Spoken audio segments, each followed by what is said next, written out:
Good evening. It is 6:30 p.m. Members of council are assembled when you're ready to begin. Thank you very much. I'd like to call to order this meeting of Saugeen Shores Council for Tuesday, May 19th, 2026. Welcome all members, everyone in the gallery, everyone watching via the live stream. We're glad everybody's with us. Second item on the agenda is the land acknowledgement. We acknowledge that we are meeting on the traditional lands and treaty territory of the Saugeen Ojibwe Nation, which consists of the Chippewas of Saugeen and the Chippewas of Nawash unceded First Nation. We understand this land holds immense significance to the people of the Saugeen Ojibwe Nation. We appreciate those who live and work alongside us today and who continue the traditions of their ancestors as stewards of the land we are privileged to inhabit. We thank them for the contributions they have made in both caring for the land and in shaping this community. We commit to truth and reconciliation, to acknowledging the truth about what happened to Indigenous peoples because of colonization, and to reconciliation, which begins with each and every one of us. As a local government and public organization, we are dedicated to learning about Indigenous culture, to fostering a better relationship with First Nations and their people, and we commit ourselves to actions that move us forward on a path to healing along with the Saugeen Ojibwe Nation. Third item on the agenda is disclosures of pecuniary interest. Any member have one of those they'd like to declare at this time? Seeing none, of course, you can do that anytime if you need to. No additions, deletions, or amendments, no minutes to adopt this evening. So we're on to public meetings, and we do have two public meetings this evening. The first one is a public meeting for zoning bylaw amendment Z-2025-082 for Farrell. This is a public meeting under the Planning Act. If anyone from the public is interested in this application or wishes to receive a notice of the decision, please send an email to bcplpe@brucecounty.on.ca. First, we will receive a report from planning staff. Then we will hear from the public who are here in person, virtually, or who have submitted correspondence to the email mentioned earlier. Then council members will have an opportunity to ask questions, and I'll ask them to reserve their comments on the application until we've heard from the public. Members of the public are advised that the right to appeal the decision on this application is limited to specified persons and public bodies as defined in the Planning Act, or the owner or applicant of the land subject to the amendment, who have provided oral or written comments to council on the application before the decision is made. After we've heard from the public, council will discuss and consider a recommendation on this application. So I will now declare the public meeting to be open, and I'll ask the planner on the file to present the application, and this is being presented by Julie Steeper. Ms. Steeper, whenever you're ready. Good evening, council. The application this evening is a zoning bylaw amendment for 34 Huron Street South in Southampton. The purpose of the application is to rezone the property from residential first density special to a site-specific commercial recreation zone. The amendment better reflects the longstanding use of the property as a tourist cottage park. The proposal includes the reconstruction of the existing dwelling and cottages, along with the addition of a new cottage building.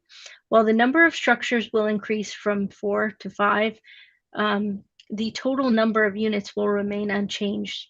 And the applicant is requesting several site-specific zoning provisions, including relief related to setbacks, building separation, landscaped open space, parking configuration, and lot coverage.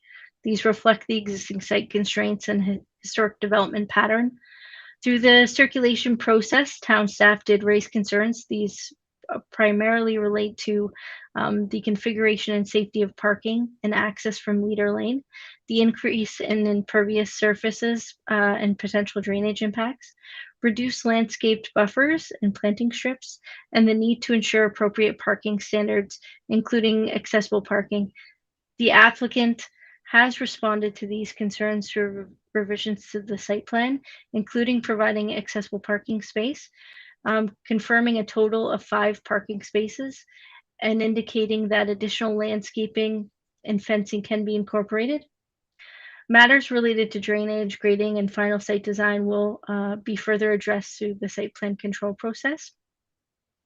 From a planning perspective, staff are satisfied that the proposal maintains the existing use, improves site layout by addressing an existing encroachment issue by bringing a cottage building within the property boundaries. No concerns were identified by any other agencies, and no public comments were received at the time of writing this report. Overall, the proposal represents an appropriate redevelopment and better aligns with the zoning with the existing use of the land. Staff recommend that council approve the application. Thank you.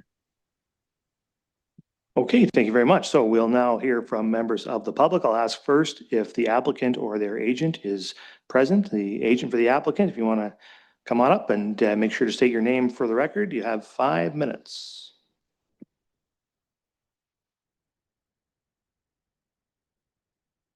No, give us a sec. We'll get that on for you.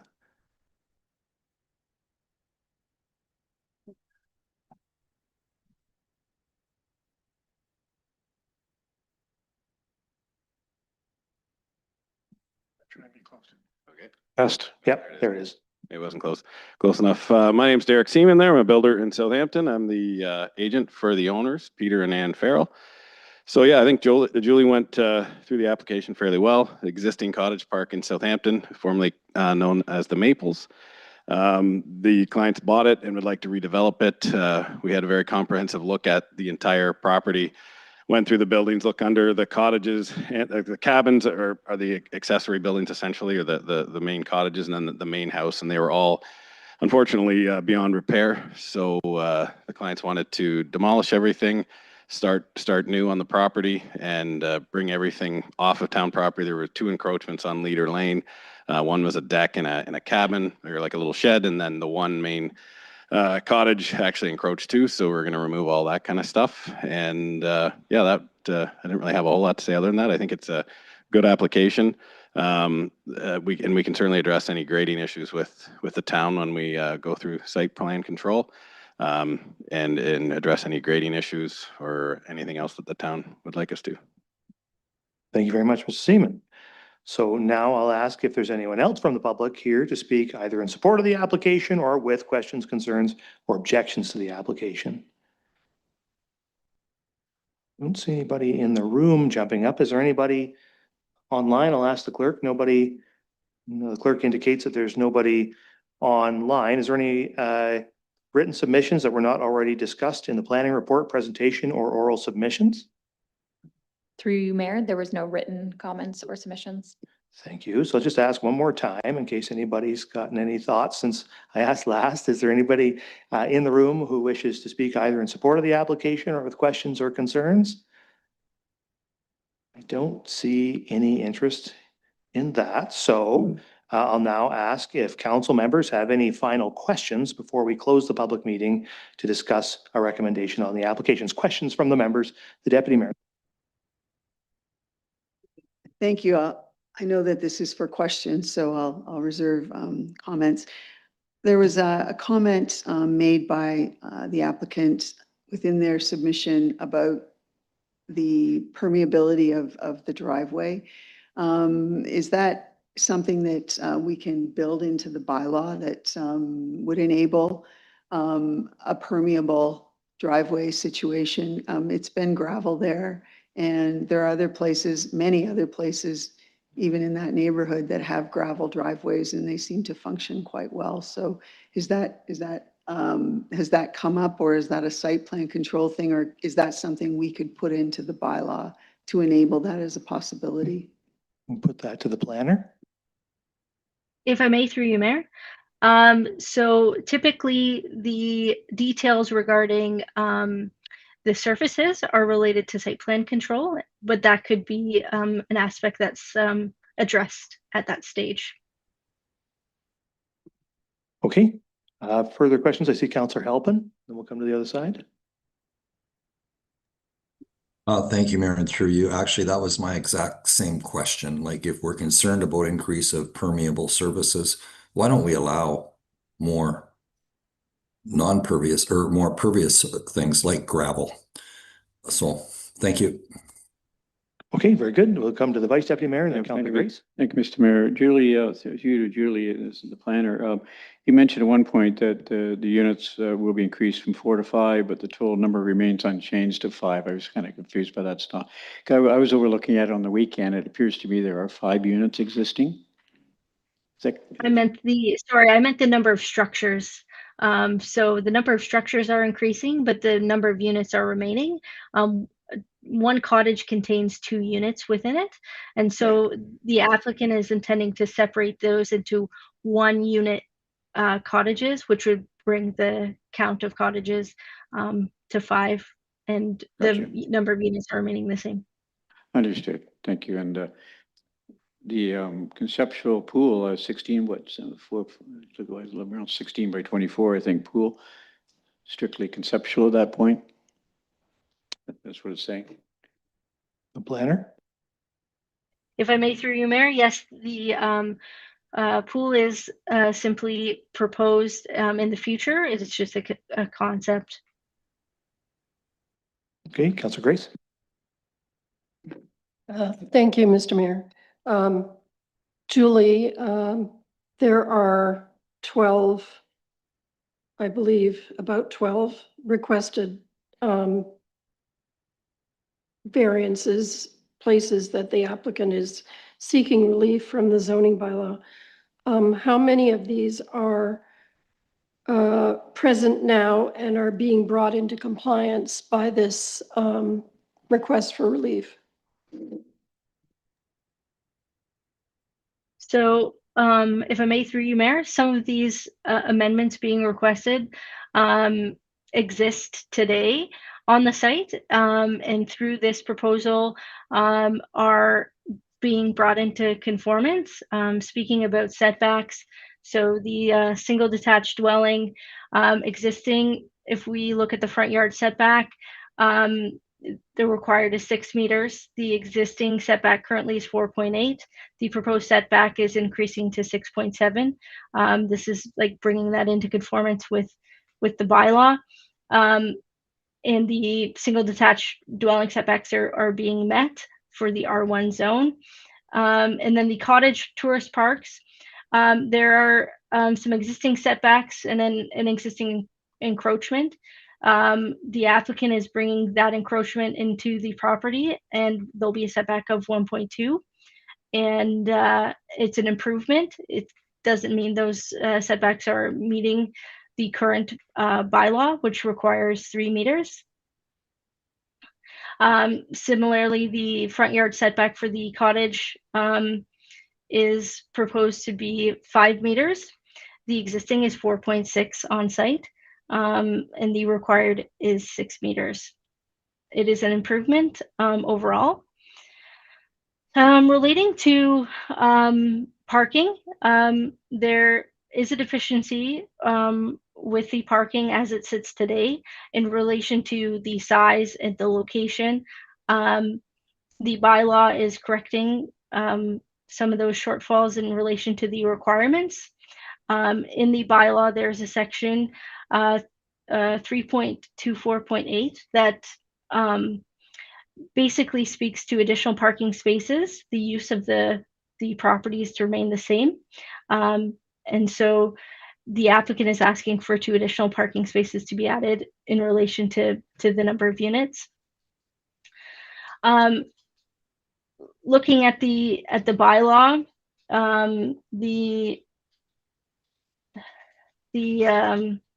landscaped open space, it's not shown within the site which landscaped open space area relates to which cottage.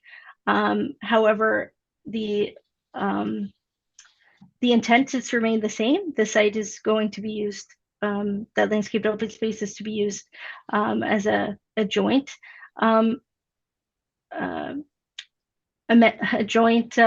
amenity space. I think I've kind of addressed some of those that are kind of existing versus proposed. If there's more detail required, I can certainly go through that. Thank you. Thank you. Are there further questions from the members? Councilor Davinsky? Thank you, Mr. Mayor, and through you, I wanted to return to parking for a second. The town says with 5 spots, there needs to be an accessible parking space.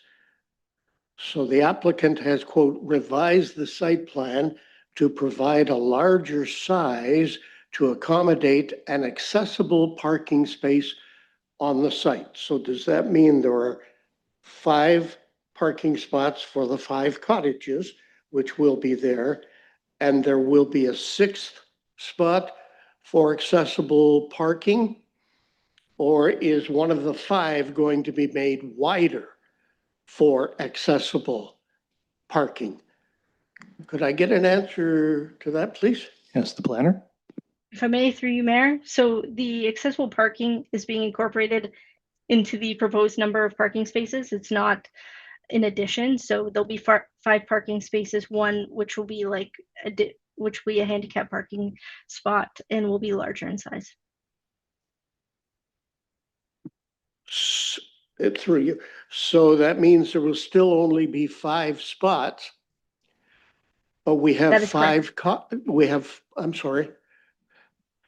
That is We correct, have- yes. Okay. But we have 5 cottages that could indeed have people that want to park by their cottage. And if they do, does that mean we lose that accessible parking spot? Or is it part and parcel of number 5, where it might, I think I read, it may be wider and therefore used for accessible parking? I'm just trying to get it clear how many spots we do have here for the 5 cottages plus the accessible. Thank you. The planner. If I may, through you, Mayor, so the accessible parking is being incorporated into the existing number of parking spaces. One of those parking spaces is being increased in size to accommodate the required dimensions for an accessible parking spot. Okay, that's good. That's what I had read. Thank you very much, Mr. Mayor. Thank you. So I'll come back. Anybody over here who hasn't spoken yet wish to speak? If not, I'll come back to the Vice Deputy Mayor and then Councillor Grace. Yeah, Mr. I just wonder if the Mr. Seaman could comment on it. Can I ask him? I just three things. Second time around, but speak a little bit about the units themselves. Are they 2-bedroom, full bath, 4-piece bath? That was the first question. Size about 400 or 500 square feet, I think. Secondly, will there be any fencing around the perimeter of the development? And then thirdly, with the 5 units, basically 4 parking spots, say 1 or 2 cars show up for each of the units, where would those cars park? Those are my 3 questions. Sure. Mr. Seaman. Yeah, so to deal with parking, we hadn't really discussed where those extra cars would park. We were looking at trying to provide the parking off Leader Lane. We looked at other options on where we could park. There's a lot of very mature maple trees on the property, so we didn't want to have to take those down to put parking in. So that was kind of limited us to having the parking off Leader Lane. The owners didn't want to have to back out onto Huron Street in the summer because it's very busy at that near that corner of High Street. So we thought it was safer to provide the parking off of Leader Lane. So yeah, that's the main part of the parking. We did look at other options on coming off Huron Street, but with the root systems of the trees, we really didn't want to get into that. I did provide the plans too, and I could show them too, but the cabins will all be 2 bedrooms, 1 full bathroom, and it'll have a kitchen with a washer dryer in it. So a complete cabin. And then they have a little front porch on the front of them. And then, sorry, what was the last one? It was just about perimeter fencing. Okay, yeah. So yeah, the plan is they'd have a fence completely on the east side of the property and the entire south side of the property. And then they will fence in the other areas, which we'll talk to the town about with our site plan control. So it just depends on where it kind of jigs and jogs between the cabins and the cottage. But yeah, there will be a fence around the property. And then anything to do with the pool we'll address when we apply for the permit. I just wanted to put the pool on there to ensure that when we got the grading plan done, that we accounted for it, so we don't kind of forget about the pool and then try to, push it in there and then not have a proper grading plan. So, Councillor Grace. Thank you, Mr. Mayor. I just wanted to return for a minute. Derek, this might be something you want to comment on. Sure. On Councillor Davinsky's question about the accessible parking space, because under Ontario law, if the space is accessible, then isn't it a violation for anybody to park in it that doesn't have a permit for that? Mr. Seaman. And I just wondered how that would be worked out. yeah, that's a good question. I didn't know until Julie brought this up that we needed to have a parking spot. It will be under the control of the owners on a private property, so I'm honestly not sure how that works. So, Fair enough. Further questions? I had a question, maybe best directed to the planner. So the desire here is to rezone this from R1-3 to CR8 commercial recreation special. We're creating a new special category. I just wonder why we're choosing that zoning. Like I see the explanation in here, but there's no restriction in the bylaw in terms of the permitted uses. And when you look at the list of permitted uses in commercial recreation, you know, these folks are asking for a tourist camp, which is in there for sure, but there's also an assembly hall, a mini golf course, a place of entertainment, a public or private park. Like all of those things are, we would be zoning this piece of property for the rest of time to accommodate all of those things. And I'm not sure that council is really eager to have that become, well, it may become a mini golf course sometime in the future, but council, I think, would want to see that again before we were to permit that, right? Like honestly. So I just wonder, why are we expanding the franchise so wide for this piece of property when the applicant wants to have these cottages here? That's all they're asking for. They don't want to build a mini golf course or an assembly hall. Is there any reason we can't narrow that up a bit to prevent unintended consequences 50 years from now? Planner? If I may, through you, Mayor, that's a great question. So tourist cottage park is actually only permitted in the CR zone, and the current zoning R1-3 is a special zone. It indicates that any development has to meet the CR zone. Simply rezoning it to the CR is better aligning with the intent of the bylaw, because it actually only permits expansions meeting the CR zone. So there's a bit of aligning here that has to be done with that. In regards to the further uses of the CR zone, like this bylaw would be permitting the tourist cottage park and is providing a building envelope for the proposed redevelopment of the tourist cottage park as a whole. It could be so it's not relating to further uses, although I'm understanding like that's a concern. It's just relating to what's proposed here. So the main reason why it's rezoning to the CR is to better align with where tourist cottage parks are permitted. Is there any reason, like we're creating a special provision here anyway, is there any reason we couldn't add to the special provision that the only permitted use is the tourist cottage park? Like Yes, just make and that part of the planner? that is correct, yes. And we could add language in to do that. Any future development would be subject to site plan control as well. And we can add that language in if necessary to only permit the tourist cottage park. Like, I don't know, I just might be more comfortable. I hate to see a situation arise where somebody builds an assembly hall in here and can do that by right. That's not what the current proposal is, but we're rezoning this forever here. So anyway, we can discuss that perhaps after the question and answer period. Any further questions from the members? I don't see any. So if there's no further questions, then I'll now declare the public meeting to be closed, and we will read the recommendation. That's recommended, subject to review of submissions arising from the public meeting. The council approves zoning bylaw amendment Z-2025-082 and bylaw 49-2026. Is there a mover and seconder? Moved by the Vice Deputy Mayor, seconded by the Deputy Mayor. Questions or comments from the members? The Vice Deputy Mayor. Yeah, just a couple of comments, Mr. Mayor, and I'll be supporting this recommendation.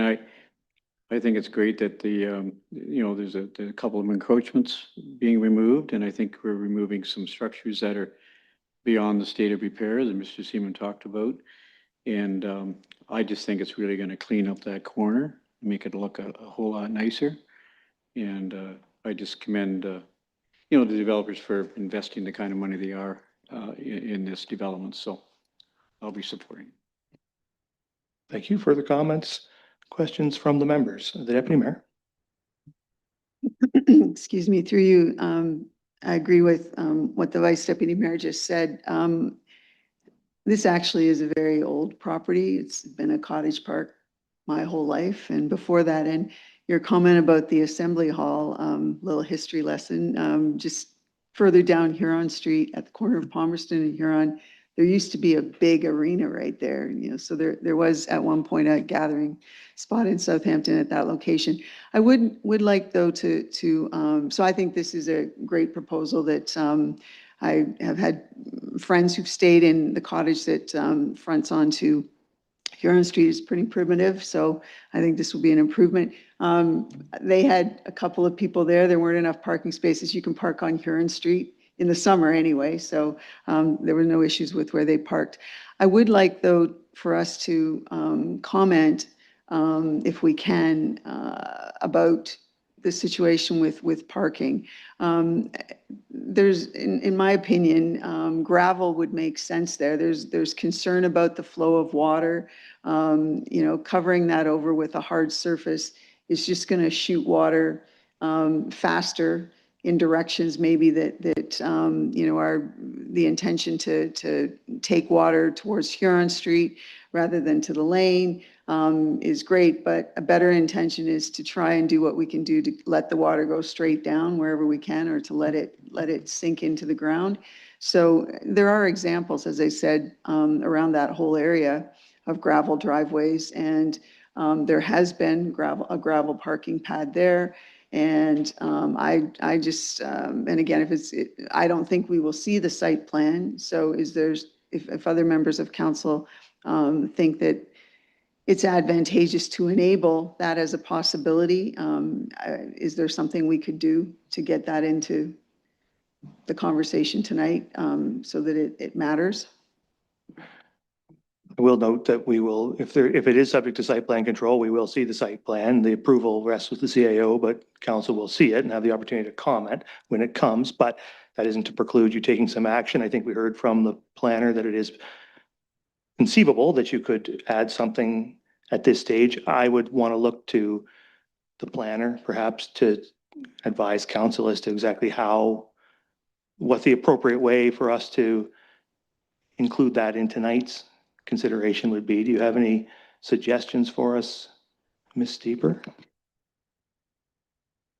If I may, through you, Mayor, we certainly could bring the bylaw back with some wording to permit the tourist cottage park. I'm hesitating a little bit, simply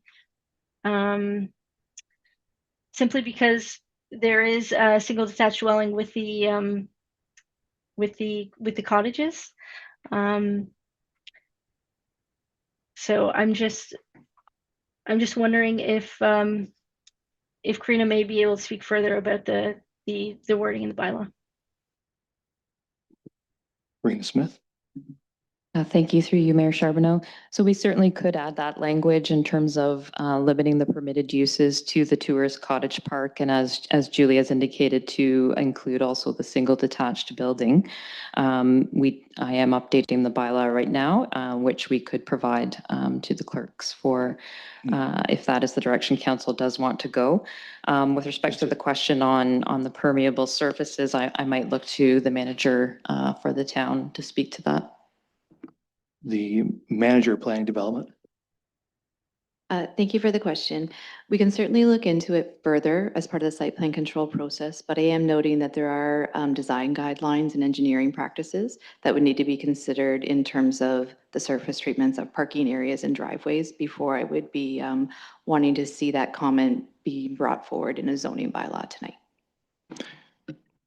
Okay, Councillor Grace and then Halpin. Thank you, Mr. Mayor. Just regarding the pervious surface, in the report, it said that the proponent wants that. So that's, I don't think we need to twist anybody's arm here. And there are ways of being pervious surfaces without gravel that might be objectionable to a snowplow operator or something like that.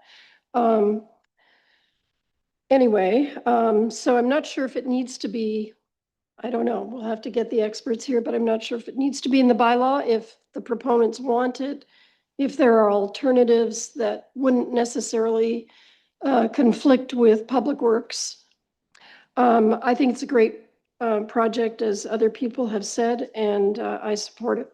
I think it may be more of a matter of twisting our own arm than twisting the proponents. I think probably it's the municipality that is placing the restriction on the pervious driveway. So what would be required, I suspect, is some direction from council in this particular case, permitting that in a way that would override what our standard practice is. So I think there's been some good conversation, clearly a desire from council to see that permitted, one I agree with. And we're going to have it, we've heard it's best controlled in site plan. We'll get back to site plan, we'll see it, and we can have another go around at this, and hopefully the administration can at that time come to us with some recommendations on how to proceed to allow that. But I think, is that agreeable, or the deputy mayor? It's agreeable.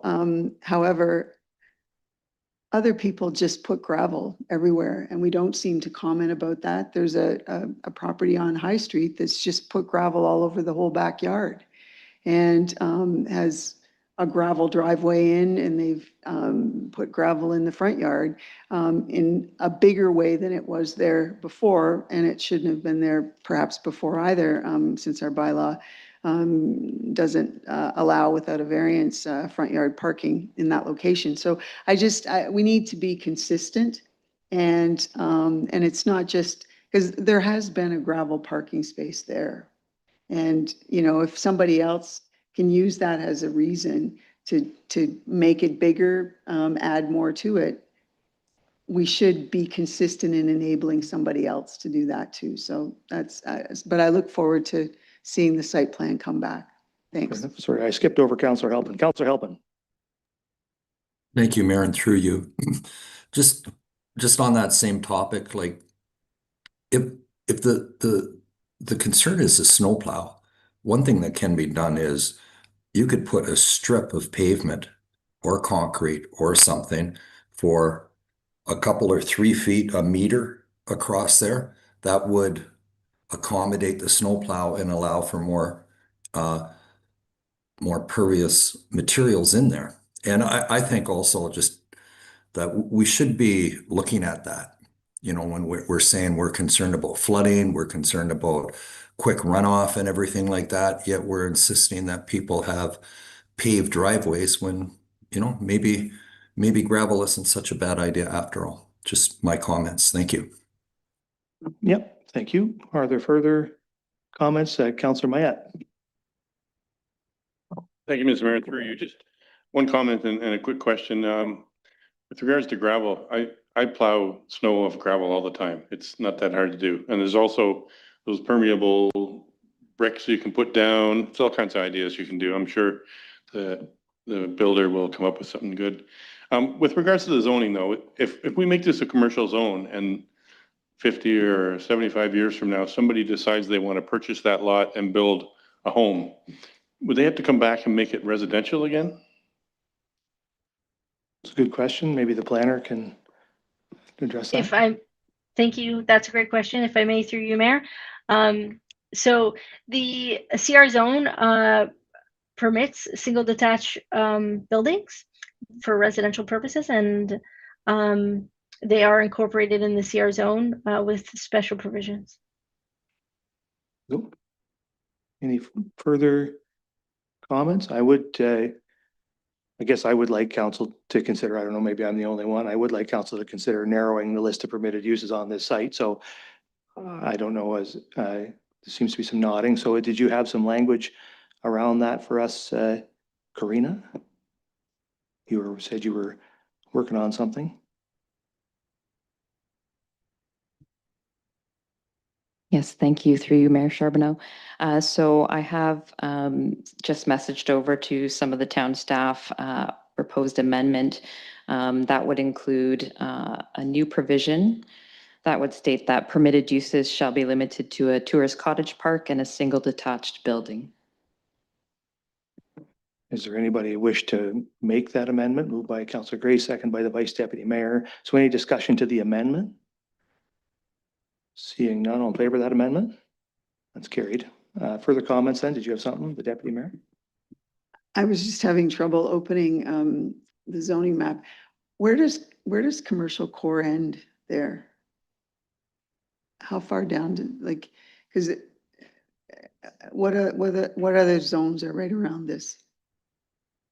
You'd have to go to Bruce County maps to see it. I can't recall off the top of my head. I just can't open mine. It's not working. Can anybody give us a broad sense of that? Nobody's jumping up. It's probably a bit much. Can you, Ms. Smith? Thank you through you, Mayor Charbonneau. I'm just going to pull up share my screen. It's not incredibly helpful figure, but it might give some context.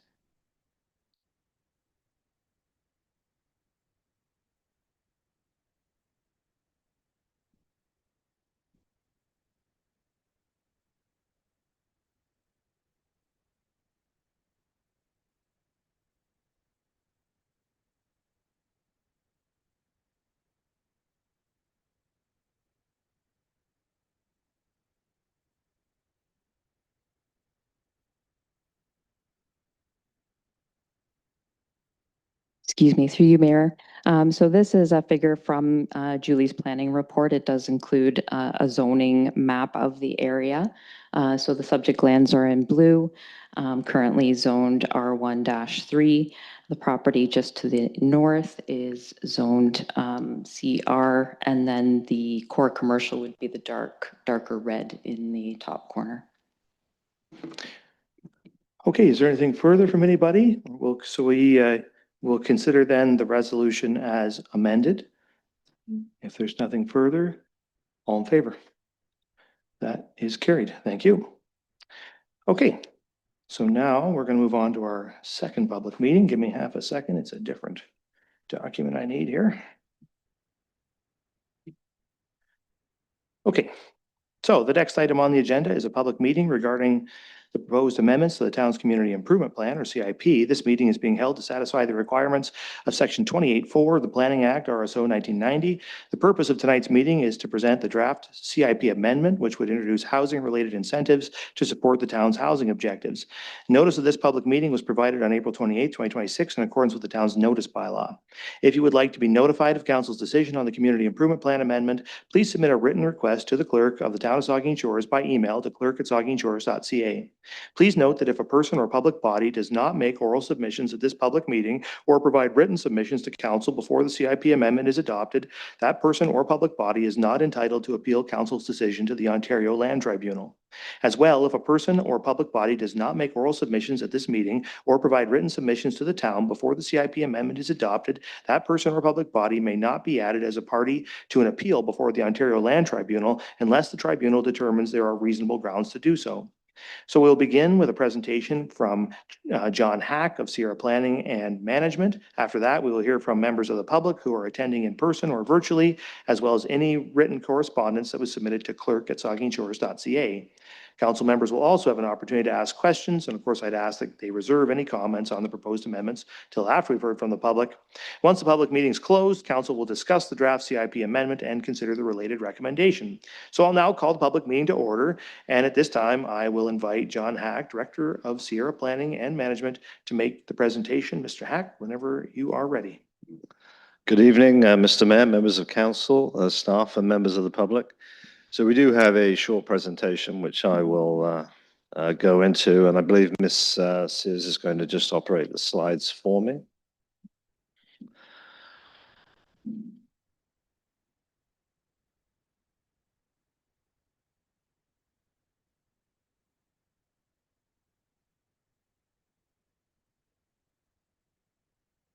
Thank you. So the subject area for the public meeting is the CIP amendment as proposed and the guidance overview, which would be an amendment to the existing community improvement plan for the town of Saugeen Shores. Next slide, if you could. So these particular set of incentives are funded through the HAF program, and they're focused on a range of targeted housing developments. Obviously, the focus is on affordable rental primarily, but we do have some provision for affordable ownership housing. There is an alignment with the existing work that the town has done as it relates to its various housing strategies. pursuant to the HAF funding, as well as general best practices in trying to promote the development of housing. If you go to the next slide, please. We were, as council knows, we were online at a virtual meeting on March the 9th, and I think certainly from our perspective, we benefited greatly from council's consideration of the update that we had at the time. What we did is we took those learnings away and focused the plan a little bit more than we had at the time. So we focused particularly on rental opportunities as opposed to some broader programs of support for ownership housing. And then also within that, focus very much on the affordable housing opportunities, which are defined, and I will get to it. The community improvement plan sits atop various things that the government has done to promote affordable housing, both rental and ownership. And that's outlined in various development charges, the Development Charge Act changes that have occurred and are legislated. In going above and beyond that, there's ample opportunity to do that within the provisions of the plan when dealing with applications. So whether that be addressing accessibility matters or any other matter related to the nature of a proposed development. Next slide. As in all cases, the work has to be done in a consistent manner involving sufficient understanding of the issues, stakeholder engagement, and then drafting a CIP. And it was at that sort of just before we got to the draft stage where we had a preliminary suite of programs that we came back on March the 9th. So since then, we've been working through. We did talk to some developers as well as part of our consultation, and then moving on to create the draft plan, which is before you. And now we're at the point where we have the statutory public meeting. Next slide. So I think it's very important to say that there were some very strategic decisions taken. And I firstly want to just extend our thanks to the staff of Saugeen Shores for their assistance. There are many different ways we can structure an amendment to the existing CIP dealing with housing. And what we did is we made sure at the end of the day that this wasn't going to be tax impacted. So we don't have, for example, a tax increment grant. And I won't go through explaining what that is, but it's essentially one of the major mechanisms you see in community improvement plans around the province that does draw upon future tax revenues generated by development. This particular plan is one of a number of initiatives that the town has identified and draws upon the existing HAF budget, Housing Accelerator Fund budget. As a result of that, the plan needs to have some success early on. It needs to be able to actually have success so that the monies can be expended by the end of the period of the HAF agreement, which is December the 4th, 2028. And that date, of course, will be on us much sooner than we anticipate in the nature of these things. So we've structured the plan to give flexibility so that staff and council can work with the development community, landowner community, not-for-profit community to make this plan a success. Next slide, please. So general eligibility, I won't spend too much time on it. I just want to focus on a couple of things which are very important. Generally in community improvement plans across the province, you'll see statements that there's going to be a prohibition against retroactive support. And that's just a sort of a lived reality that sometimes applications will predate the CIP, then the CIP rolls out and the landowner sees what they might have achieved had they been coming forward with a plan at the time. And it's quite difficult for council sometimes to reconcile the fact that it was just a mere fact of timing, but you have to draw the line somewhere. So this plan does that. And essentially, if the work has been completed, already begun, it's not eligible at the time of the CIP. Council can always revise these things in a later update, but our recommendation would be not to do that and to try and go forward as effectively as you can, keeping the integrity of the plan. Next slide. I suspect this may come back in questions, and we could spend a lot of time, so I'm not going to get onto it. But affordable housing is a defined term, and the plan really focuses on ensuring that any development that comes forward meets the objectives of affordability. And so we have used, there are a couple of definitions out there, but I will say that in our planning to create a document that is most easy to understand, both from an implementation point of view and from an applications point of view, because the Development Charges Act has these exemptions for defined affordable housing, we've opted for the province of Ontario's definition, which is nestled in the Development Charges Act. And it's basically a series of price points that determine, based on the size of the units for rental and different types for ownership housing, what is defined as affordable. So next slide. Okay, on to the programs themselves, and there are several of them. The Development Charge DC grant. So firstly, if you're affordable,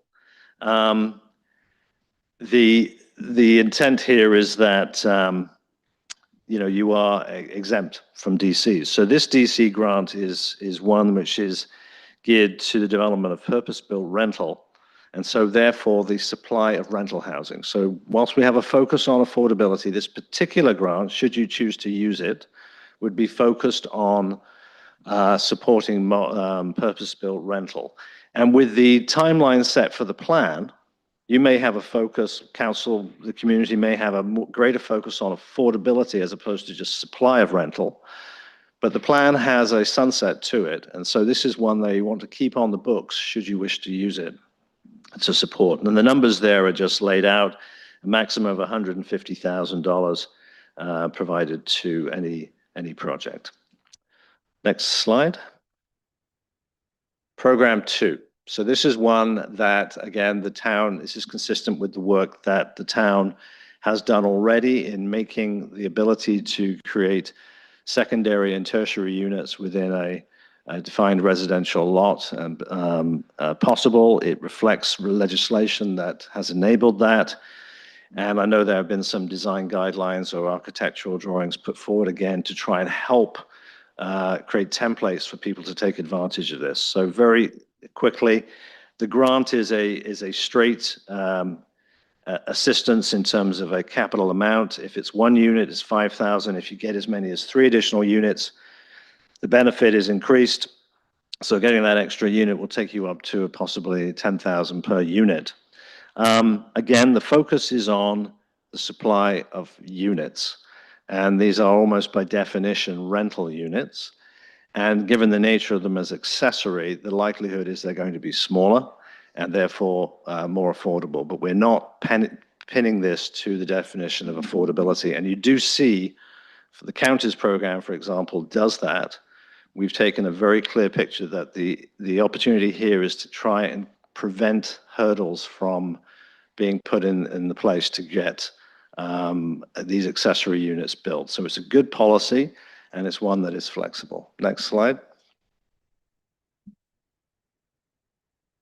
The missing middle grants, so missing middle referring to the form of housing that the province has determined as being something that will assist in affordability or attainability on the ownership ladder, semi-detached houses, duplexes, triplexes, even fourplexes, townhomes, so on and so forth.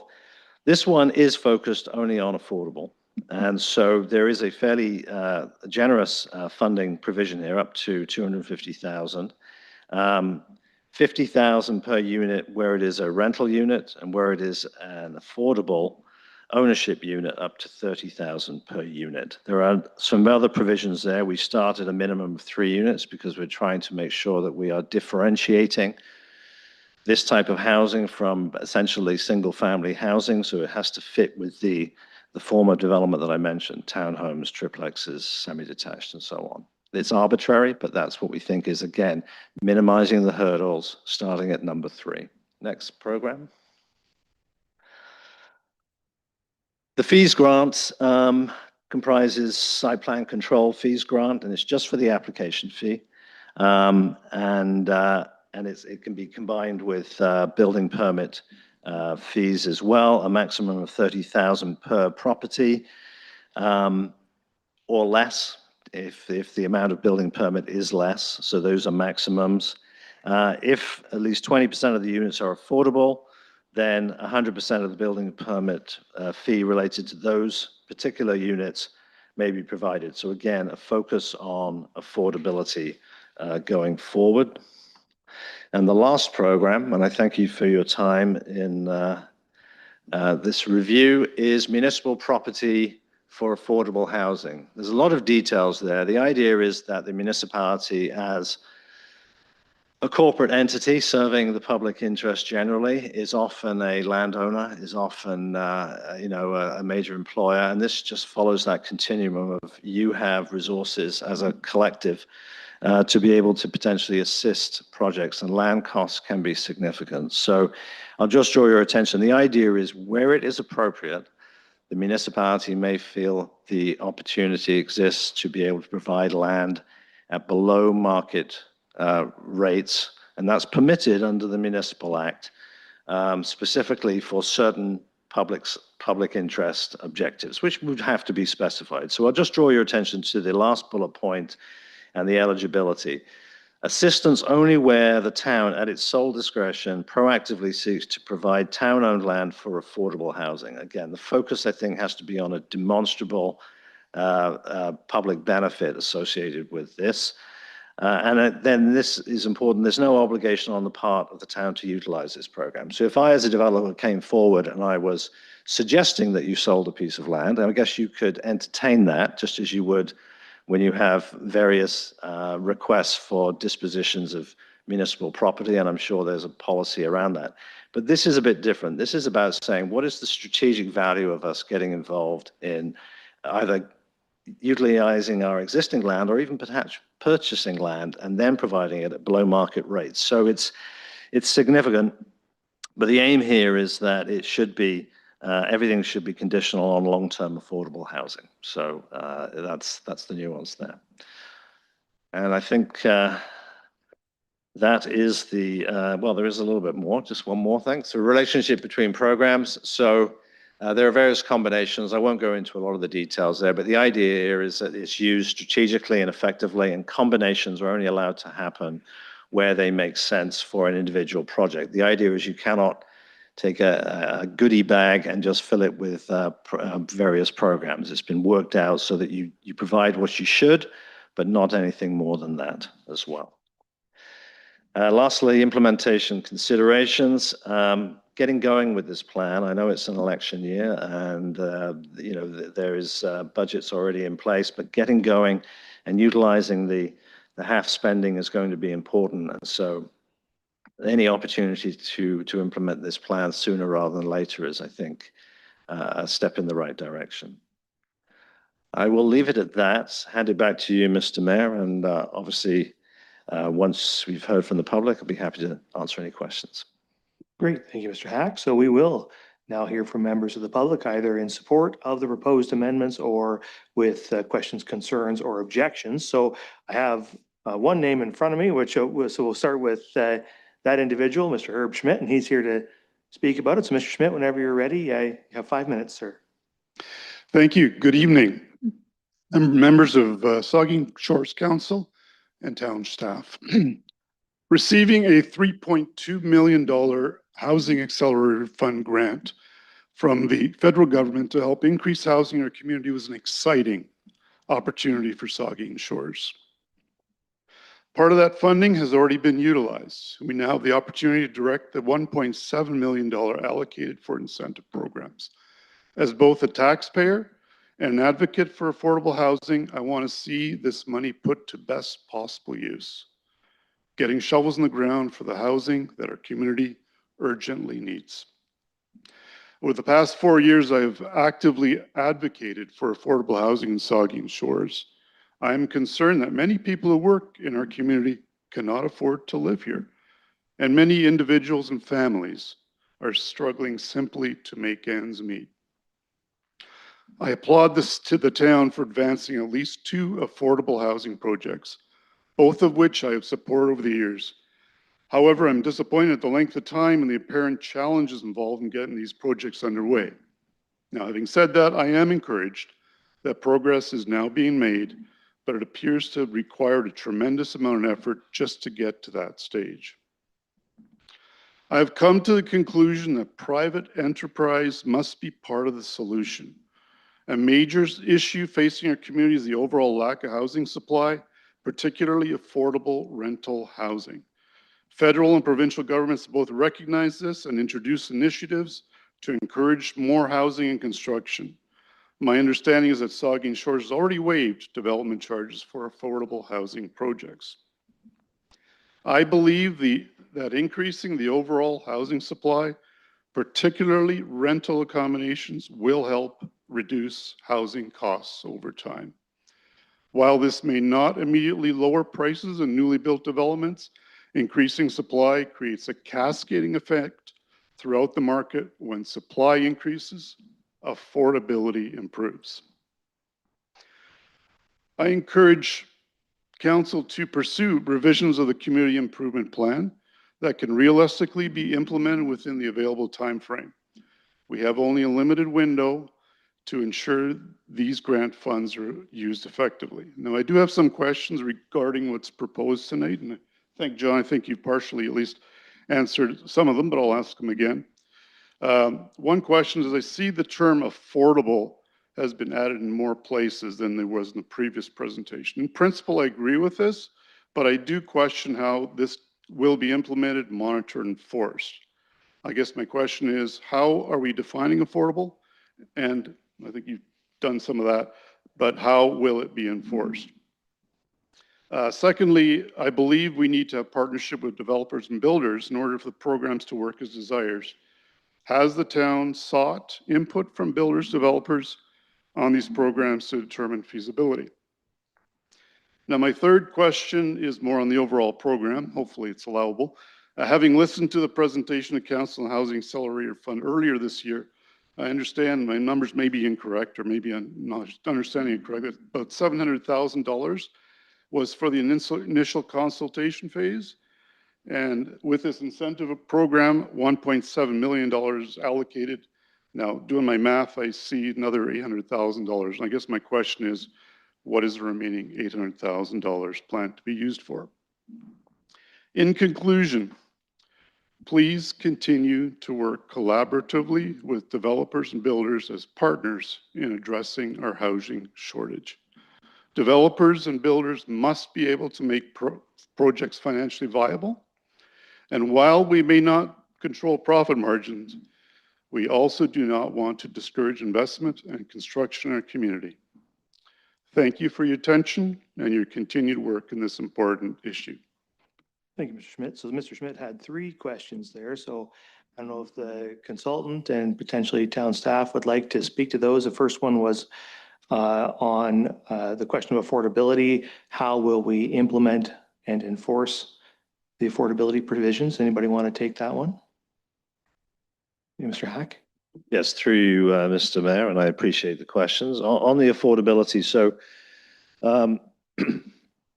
there are certain elements to the definitions. So if you just take housing that is affordable rental, for example, there would need to be, and it's the provisions for DC exemption, as I think it has to remain affordable for affordable purpose-built rental requirement for affordability for a minimum of 25 years registered on title. So that's essentially the mechanism you would go through in order to agree to dispense the funds. And it would be currently per the province's definition, which I'll just read for everyone's benefit. A residential unit intended for use as a rented residential premises shall be considered to be an affordable residential unit if it meets the following criteria. 1, the rent is no greater than the lesser of the income-based affordable rent for the residential units set out in the Affordable Residential Units Bulletin as identified by the Minister of Municipal Affairs and Housing in accordance with, there's a subsection, or 2, or secondly, within that, the average market rent identified for the residential unit set out in the Affordable Residential Units Bulletin. And secondly, the tenant is dealing at arm's length with the landlord. So there is, and I won't go into the details here, there are essentially measures that the province puts in place to define it, and they're going to change year in, year out. So there is a staff requirement to from time to time to make sure that the obligations under the, an agreement, register on title, are being met. And that is the sort of the challenge of resourcing these kinds of plans. So that's essentially the primary mechanism. There is, the other reality is that, in order to get DC exemption, you have to meet this requirement. And there's going to be cases where affordability doesn't necessarily mean you fall one side of the line. You might be slightly over the line. And the plan is written so that you have to meet the definition. The reality is that when council wishes to address projects, there's going to be some consideration of the generality of affordability. Something that might be 10% beyond affordability, but well below market rents. That's still that wouldn't necessarily qualify under these plans, but it may be a project that generally is good for the municipality, and so there are ways to consider it as well. Thank That's you. that question. So the second question, and you may have the answer to this one too, Mr. Hack. Mr. Schmidt asks about input we have received from the building community with respect to this work. What input have we had from developers and builders? Yes. So my colleague, Lindsay Cudmore, who's not here at this meeting, she undertook the consultations, and there were between, I think, 4 or 5 developers that were contacted. I don't have the names, but if it's helpful, we can certainly get the transcripts of those meetings. But, that is standard practice again, where we can get the input and the views expressed.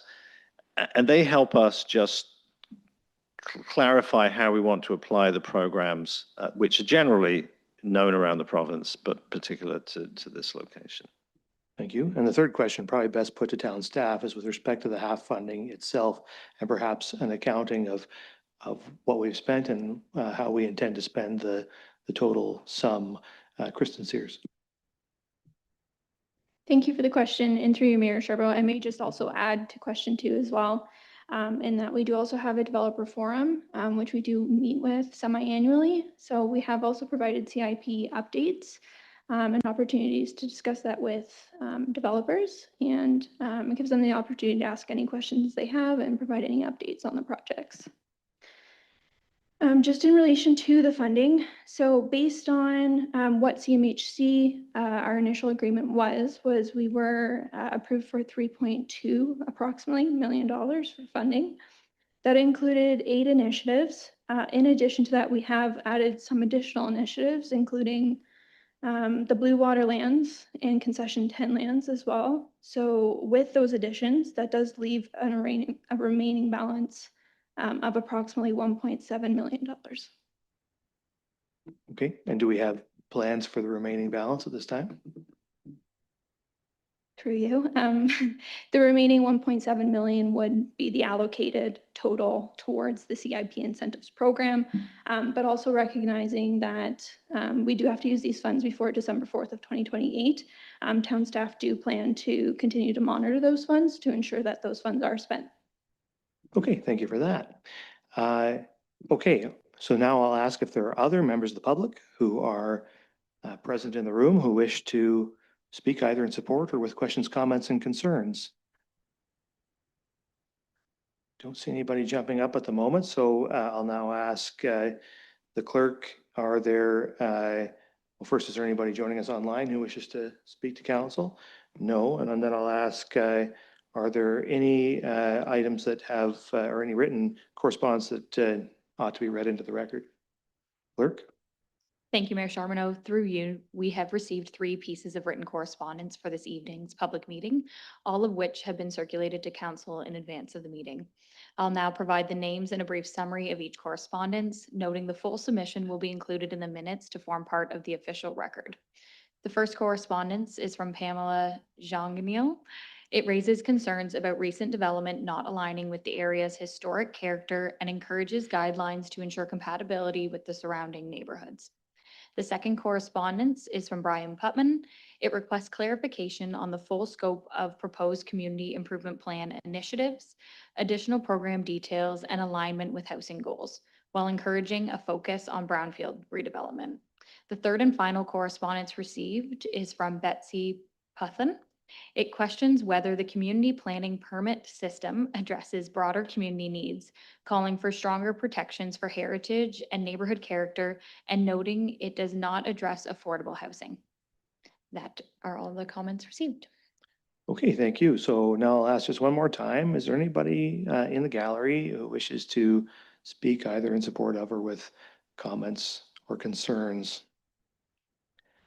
Not seeing any, so we'll turn it over to members of council then. Before we close the public meeting, are there any questions from members of council regarding the draft CIP amendment? Questions from the members, Councillor Grace and then the Deputy Mayor. Thank you, Mr. Mayor. My first question refers to the ARU grant section. And I'm wondering if the province's restrictions on site plan control for developments that are 10 or fewer dwelling units, would this prevent us from adding design guidelines as a requirement of getting the grant? So, for instance, the designs that we provided as an option for people, could we add that as a something we see as a condition or something we see as favorable to getting the grant? Who wishes to take that one? Mr. Hack. Through you, Your Worship, and to to answer the question from the councillor, I think our approach is make, as I said, limit the number of hurdles. So the focus of the CIP itself is get these units built. There's obviously a separate question on the degree to which you wish to put forward certain provisions to make sure they're built as you wish them to be. So the building permits of the building code is one aspect to this, as is elements of meeting certain requirements within the existing zoning. I'm not sure whether town staff have any other comments on it. We have not seen. I appreciate the question that there is that limitation on site plan control. We have not seen that elsewhere in the province that we've worked in as being an issue in achieving the type of development that's required. I can't say for certain that it isn't an issue. It obviously depends on the particular goals of each municipality, but we've not addressed it in the CIP, and we're trying to keep the CIP very much on the basis of, if you are approved, in other words, you're legislative approved, and if there are any other controls and measures you put in place to enable approval of those ARUs, that's the point at which you get the grant. So there is some leverage there, I think. Not sure if members of staff have any other comments just to add on that. Planning Policy Coordinator. Through you, Mayor Charbonneau, I can just add, we do have the ARU guidelines. I believe we can encourage alignment with design guidelines, but further than that, I'm not sure. Councillor Grace.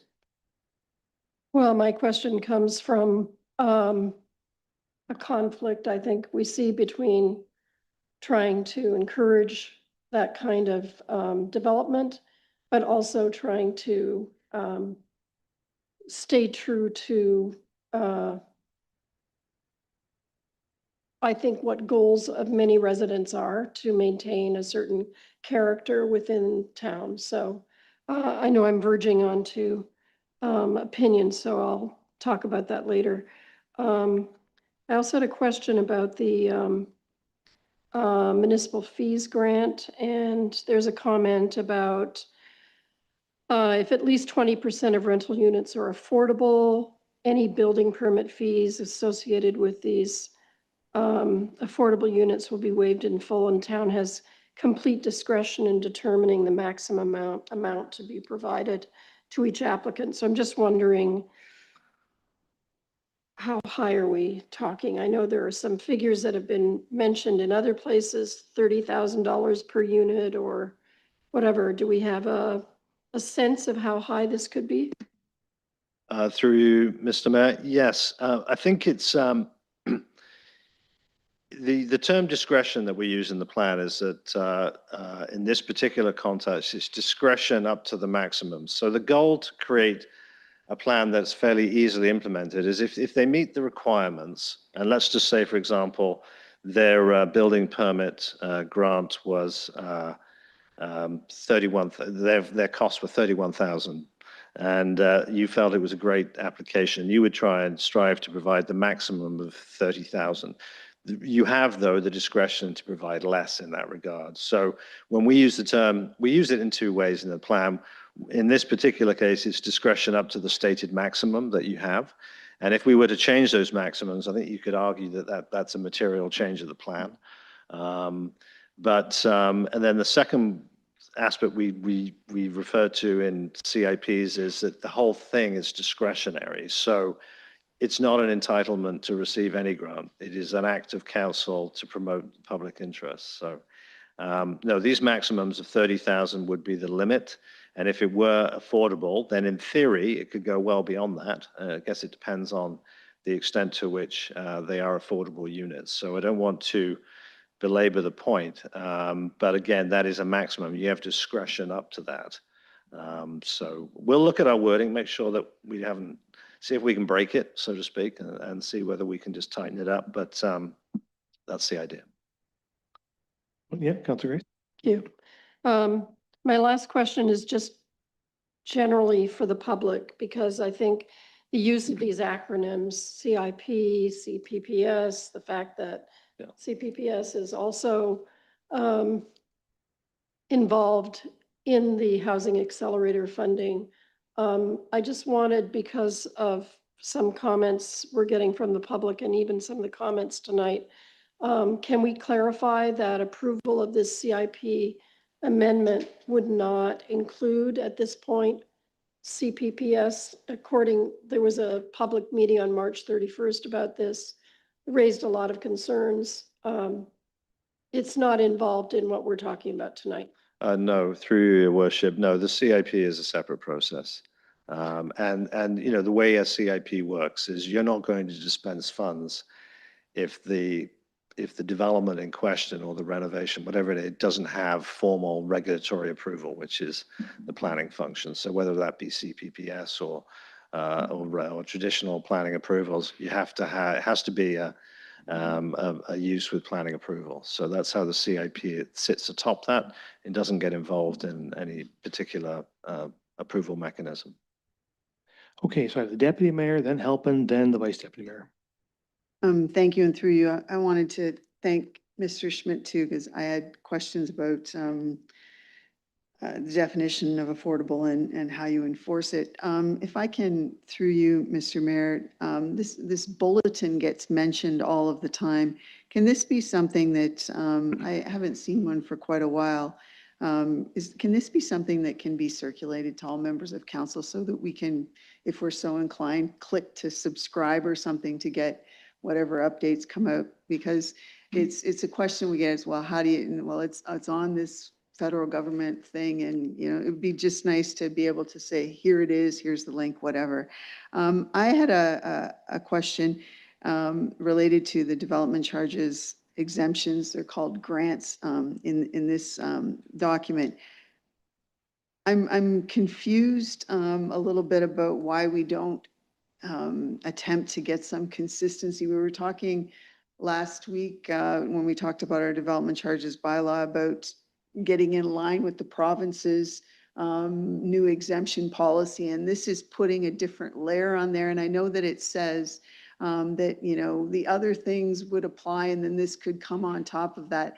It just seems to me that, you know, some consistency would be good.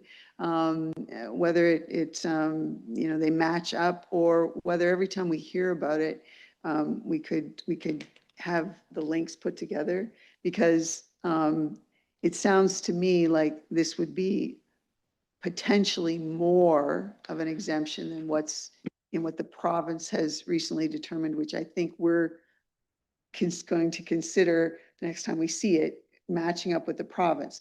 Can you just make a couple of links there as to how the two might fit together? And thank you.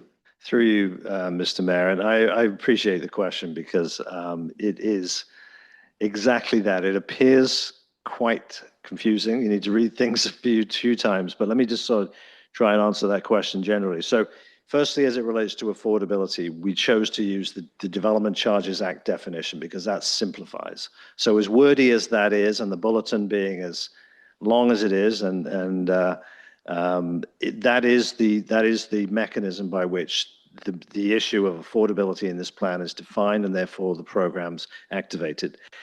The truth is that the development charges legislation has been quite complicated in its approach to try and generate affordability. And kudos to the town for having got ahead of that and had the various exemptions. I understand that you're now resting on the legislated exemptions, and on things like purpose-built rental, there are write-downs from the DC reductions, not exemptions, but reductions on the development charges if you have 1 bedroom or 2 bedroom or 3 bedrooms. And so our language here, you do have to be a little bit qualified to read it. So that's the trick of marketing the plan effectively. But essentially we're saying this plan does, as it relates to, in this case, the development charge grant for purpose-built rental, not dealing with affordability, but recognizing the reductions that you have if you have 1 bedroom, 2 bedroom, or 3 bedrooms. You get those anyway. This is on top of it.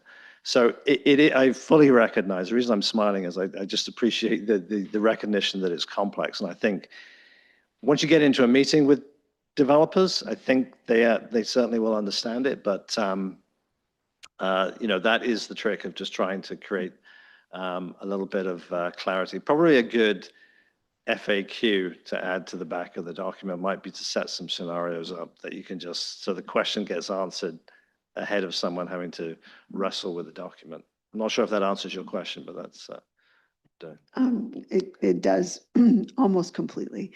Thank you. So Councillor Halpin and then the Vice Deputy Mayor. Thank you, Mayor, and through you. If I could just go back to the funding for a second, we received 3.2 million for the Housing Accelerator Fund. And so does that mean that we currently have a balance of 1.7 million to implement, meaning that we've accounted for 1.5 in spending thus far? Yeah, we can get the planning policy coordinator to give us those numbers again. Thank you. Thank you for the question. Through you, Mayor Charbonneau. So we were allocated 3.2 million. We haven't received the 3.2 million. We are basically reassessed every year. So my understanding is to date, we have received 3 of 4 installments, which is just over 2 million. Okay. Anything further, Councillor Halpin? Okay, thank you. Okay, the Vice Deputy Mayor. Yeah, thank you, Mr. Mayor. And a few things. First of all, the 3 submissions to the clerk, will staff be responding to those? There's some good questions in those submissions. Will they all be responded to? The planning policy coordinator. Thank you for the question through you, Mayor Charbonneau. Yeah, we would be happy to answer those questions. I believe there was one that I hadn't received earlier today, so happy to get back to that. Thank you. One came in late today, apparently. First of all, thank you for your presentation. Appreciate it. Kristen, thank you for your great work and your report. It was very easy to follow and understand. And really do appreciate your good work. With the affordable missing middle grant, so I just want to understand this. So if a 4-plex or 5-plex was created and they're rented out at an affordable rate, am I reading that that would be $50,000 per unit? So a person could realize $250,000 from this affordable missing middle grant. Have I got that correct then? That's absolutely correct. Yeah, sizable, I know, but that is the program. That's fine. So my next question is, for what period of time? I saw earlier where, with purpose build, it was 20% of the units had to be affordable for a period of 25 years. With these ones here, the $50,000 per unit, $250,000 subsidy, how long do they remain affordable? And who polices that to ensure that those 5 units remain affordable, or if they just don't change it next year? through you, Matt, I will get a definitive answer to you. Again, I appreciate the question. As far as I would surmise based on this, if we're using the term affordable and for definitions here, which we are, and going to the DCA, then it has to be affordable for a period of 25 years. So that as it relates to that sixplex that you've mentioned, that's what they'd be signing up for. Okay. I'm really going to be interested to see what the uptake is on this, because you take a look at those numbers and you take a look at 5 units for 25 years. I hope the uptake's great. I hope we spend all the money and that people take advantage of this. But I'm a little bit leery, hesitant about the uptake, but we'll see. I hope there is a lot of uptake because it's the purpose of this housing accelerator fund is to do what it's kind of do within the writing here is take advantage of the $50,000 unit and make sure that they're affordable for 25 years. If you do the math on that,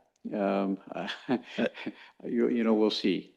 If I may, just there's a question in there. I think is you would be skeptical of the take up. So just I'll respond to that if I can through you, Your Worship. Absolutely, there are. We know of cases where developers will look at the idea of meeting an affordable target, be it rental or affordable, and realize the economics are such that it's better for them to pay the development charges and have less restrictions on their capabilities to do it. And so we recognize, and I think we've contemplated this, focusing on affordability does create that particular hurdle, but it's a hurdle which, if you're going to spend the HAF funds on with a focus on affordability, you have to put in place. So you do want serious developers that want to come forward to provide these opportunities. You may find that you have the choice, because everything is at the discretion of the municipality, to provide a focus more on the purpose-built rental programs than using the affordable missing middle grant program. So lead to my next question. Hypothetical situation, although real situation. 5-story building, 100 units. And I think what I'm reading is that to be eligible for funding, again, that 20% of the, do I have this correct? 20% of the units must be deemed affordable for 25 years for a building, say 100 units to be eligible for funding. Is that correct? Sorry, I was just looking at my notes here. Sorry, Councillor, just repeat. Is the 20% for 25 years? Yeah. Yeah, for a 5-story building, 100 units, and to be eligible for funding, would they have to make 20% of those units affordable for a period of 25 years? If they are looking to get an affordable grant, which is the 50,000, it has to be affordable, and it's 25 years to be able to do that. Now, if I can just stipulate, it's still, if you have 20 units times 50,000, obviously it's significant funding. You're under no obligation. Everything is written as maximum. So you may have another application waiting in the wings that you're aware of. And the goal here is, whilst it's first come, first served, you are under no obligation to give that $1 million. You might give half of it, or a third of it, or 3/4 of it. Okay. And I'm not trying to spill water on this. I think this is just wonderful that we got this grant, this Housing Accelerator Fund, and I hope it works. I hope there's a lot of uptake, but we'll see if you do the math with developers, if it makes sense. And because there is a real need for affordable housing, and these subsidies are substantial. But again, you got to do that math over a 25-year period too. So anyway, I just want to thank everyone for all the good work they've done to getting us to this point, and let's hope that it's highly successful. Thank you. Further questions? I got Mayette and then Stack. Thank you, Mr. Mayor, and through you. Comment, affordable is a relative term, really. It's relative to what the community average is, what your neighbor's paying, what you can afford. And I wanted to put that out there because it doesn't mean that and I'm a landlord, I rent affordable units. But that doesn't mean I can't raise the rent. So every year, the Landlord and Tenant Act sets the maximum rent. Sometimes it's 1.5, sometimes it's 2, sometimes it's 1.8.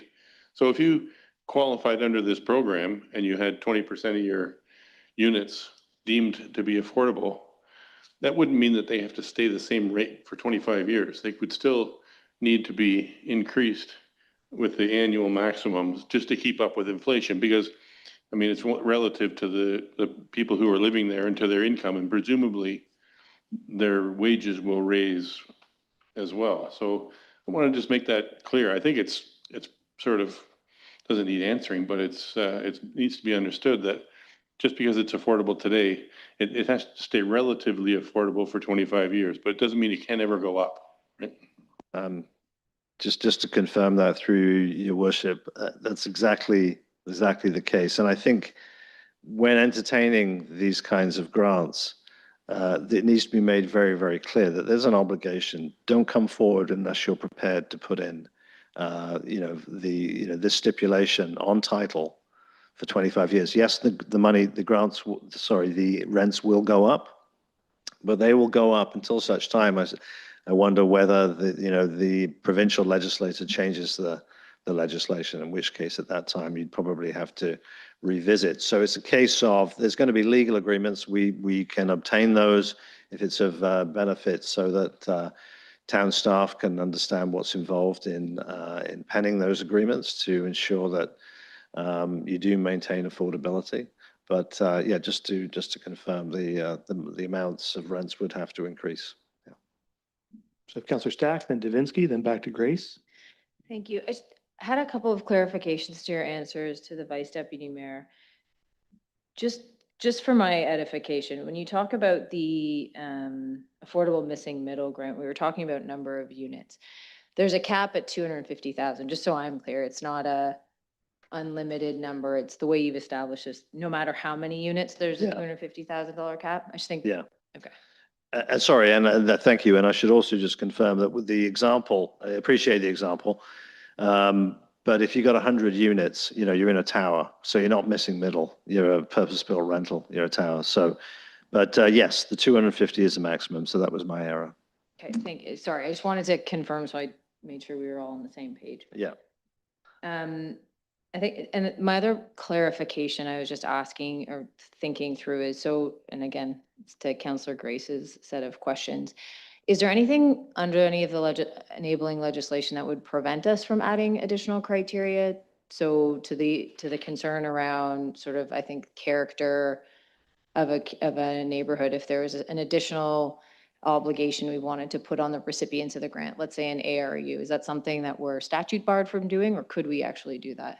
No, through your worship. No, I think you have some flexibility in that regard. We see plans where the owner occupier has to be an owner occupied building where you put accessory. In other places, they don't get into the level of specification, and they'll address the issues as they come forward. So I think that you do have that capability. The one, if I can, without singling out the county's plan, but if you read the county's plan for ARU support, if my recollection is correct, they stipulate affordability, and then they stipulate certain income provisions, and that is a very cogent, effective policy. The question is whether or not you want to get more supply, which may not be affordable, but it is ARUs, and so you've got supply. Or you want to focus solely on the affordability, and that's a decision which you would make through choice. Thank you. And then just maybe a couple of other questions. So there was a question from a resident related to, I think, building code standards with respect to ARUs. So I don't know if this is a question we can answer, but whatever ARU is built would be subject to whatever the applicable building codes are, regardless of whether they're subject to an incentive or not. Is that accurate? Certainly it is from our lens, and I can tell you that we're writing an ARU in another municipality where effectively is an indexing on the building permit. It's a way to rebate or grant back the building permit. So yes, and even a conversion of an existing basement apartment, which has now become legal, would require the issuance of building permits to confirm. So yeah, so I think like in a lot of these programs, there is a certain leverage that you have to ensure that your goals are met. The only issue, as I see it, would be under the ownership housing. At what point are the restrictions on affordability lifted, because it's in the ownership market, right, as opposed to it's a rental. Okay, so I have a few more questions. Sorry. One is, I think, probably for town staff, there's another question. We've seen this feedback a couple of times with respect to brownfield development. I just wanted to clarify something that I should have asked last week. In our official plan, we do speak to the concept of brownfield developments. I just want to be clear on two elements. Does the official plan require that in the order of priority in terms of what we can develop, brownfields must be developed first? So I guess question 1A is that. Question 1B, when we talk about redevelopment, are we talking exclusively about residential development, or are we talking about any purpose of development, like industrial development, commercial development? So that's one of my questions, two parts. Oh, some member of, you want to take that one, the planning policy coordinator? Thank you for the question, through you, Mayor Charbonneau. What I'll say is that, to my knowledge, I'm not aware that the town has any, if many, brownfield sites. And I think especially with the intent of the underutilized lands initiative, we do intend to do a land assessment to determine what applicable lands have the opportunity or potential for residential, commercial mix development, if that helps answer your question at all. I think, sort of. I think maybe I'll just put a more pointed question. I think, and I'm raising it because it's been raised a couple of times in open forum. When we speak to the notion of brownfield development, I guess maybe I'll reposition the question. Is our Saugeen Shores official plan saying that we must develop brownfields above all other lands, and that we shouldn't develop any other lands until we develop brownfield lands? Yeah, planning policy coordinator. Again, thank you for the question, through you, Mayor Charbonneau. I don't have that directly in front of me, but I would be happy to get back to you on that if that's sufficient. That would be great. Thank you. Okay, so now I have Councillor Davinsky and then Grace. Thank you, Mr. Mayor. And through you, the 25 years that an affordable unit is to remain affordable goes with the unit, not the tenant. So if a tenant leaves at, say, year 6, does the landlord or developer have the opportunity to say, okay, I don't want that to be affordable anymore? Or do they have to adhere to the 25-year agreement? Through you, Mr. Mayor, I will take that question away because and just to be honest, I don't know, for example, if rent control layers on top of this affordability piece relative to that bulletin that the councillor mentioned that, is going to change every year in terms of what's affordable. So I think there's a question to answer in there. And all I would say is that I will look for the answer on that. But yes, it goes with the unit.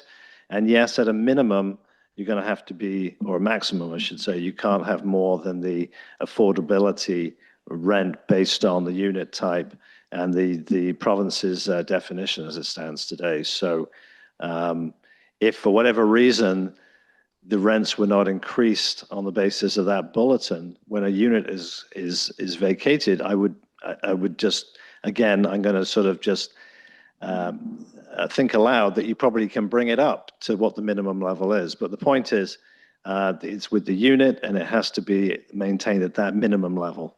I think town staff has an answer, the CAO. That'd be great.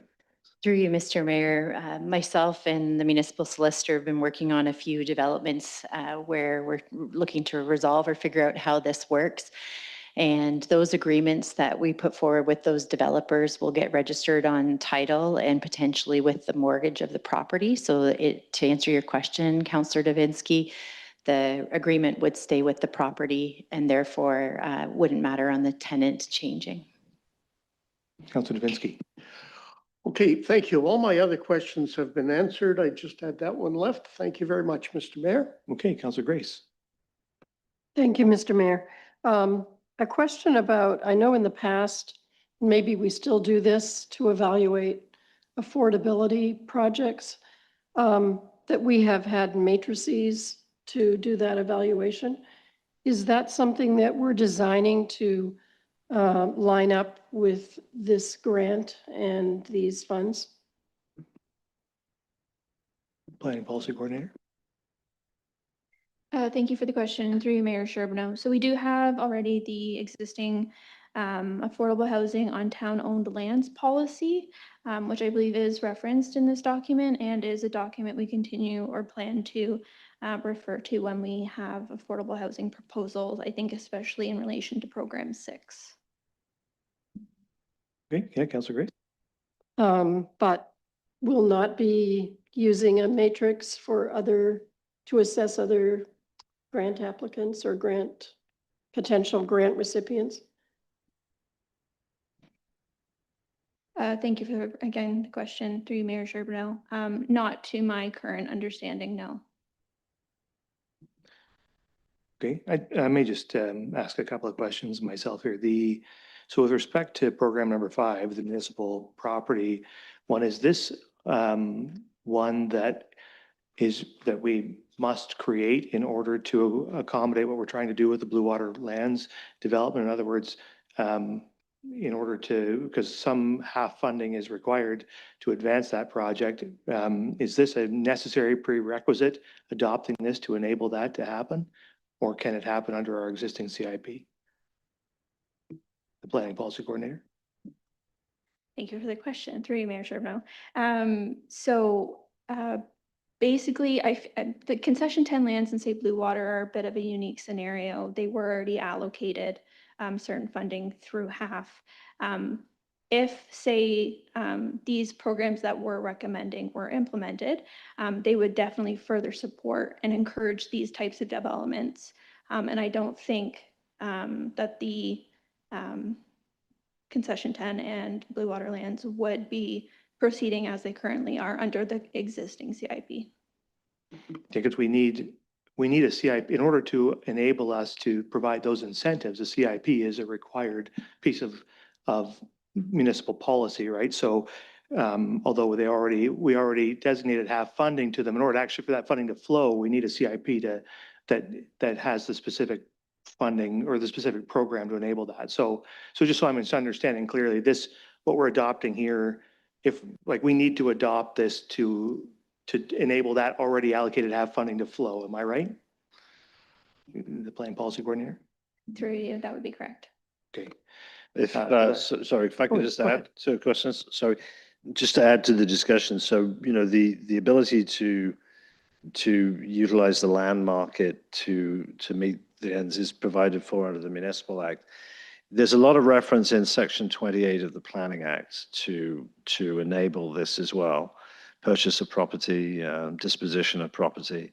And so that's the crossover, and that's why this is in here, just to add to that. So it belongs here, but it belongs elsewhere as well. So it's a good program to use, as I have indicated, and certainly within the HAF framework as well.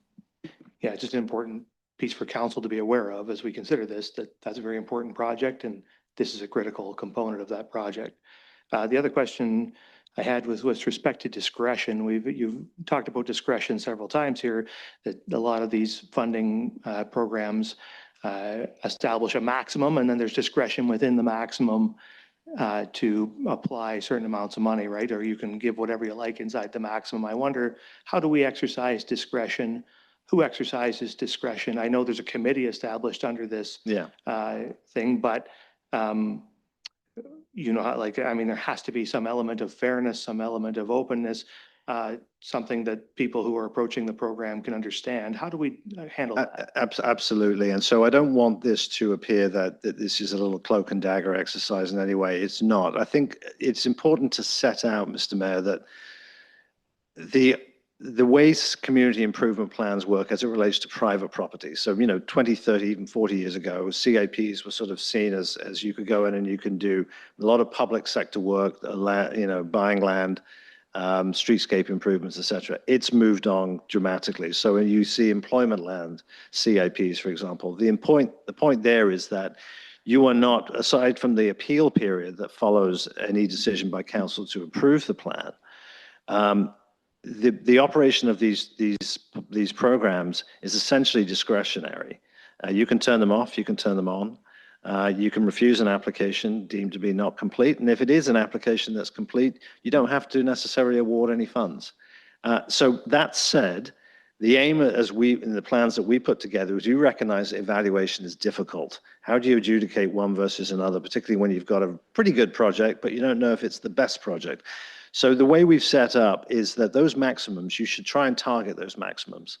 You know, that $50,000 a door for missing middle rental affordable, you should be working, I think, you know, it's easier to work on the basis that that is what you would be seeking to provide. You'd have to have reasons not to do it. So the discretion is that you may have reason not to provide the maximum. But if I were talking about an employment CIP, for example, you see a lot of times people say, well, you need to monitor the jobs that are in place. And that's a criteria. You get maximum funding if you create between, say, 10 and 50 jobs. At what point do you have to keep monitoring that those jobs are in place year in, year out? It's not feasible to do it. So our approach to evaluation is to try and create as much clarity in these programs as possible. And there's a lot of details you'll see in the back end of the document that we've produced. And on that basis, I think you are attempting to provide the right amount of funding, which typically is the maximum. That's the approach. So so there will be, like I've, read the document, read the amendment in detail, but it doesn't quite come to the level of being an evaluation criteria. Like I don't see an evaluation criteria in there that connects, like saying you do this, you get X amount of dollars, you add this on, you get more. Like is that somewhere else, or is that coming, or maybe I misunderstand? It's through you to you, Mr. Mayor. It's a very good question. I think to some degree, what we try and do is give staff the flexibility to develop the evaluation guideline once the plan is in place. And because it's housing, we're really talking about again, as I mentioned, it has to have approval in place. So if we just take some examples, you have an ARU that we're saying, if you create these units, there are architectural templates that you wish to have adopted for it. There may be other provisions that you're aware of given the particular applicant or the particular circumstance or location. You should have the flexibility to deal with that with some level of freedom as opposed to having a checklist. I think any application you have to take in that has to be deemed complete. So what you haven't seen yet, which I think is post this, is and what we've done in many places is a detailed application form that the applicant has to provide relevant details, a pre-application consultation that gets put in place as well. And through that, you get a sense of what the project is.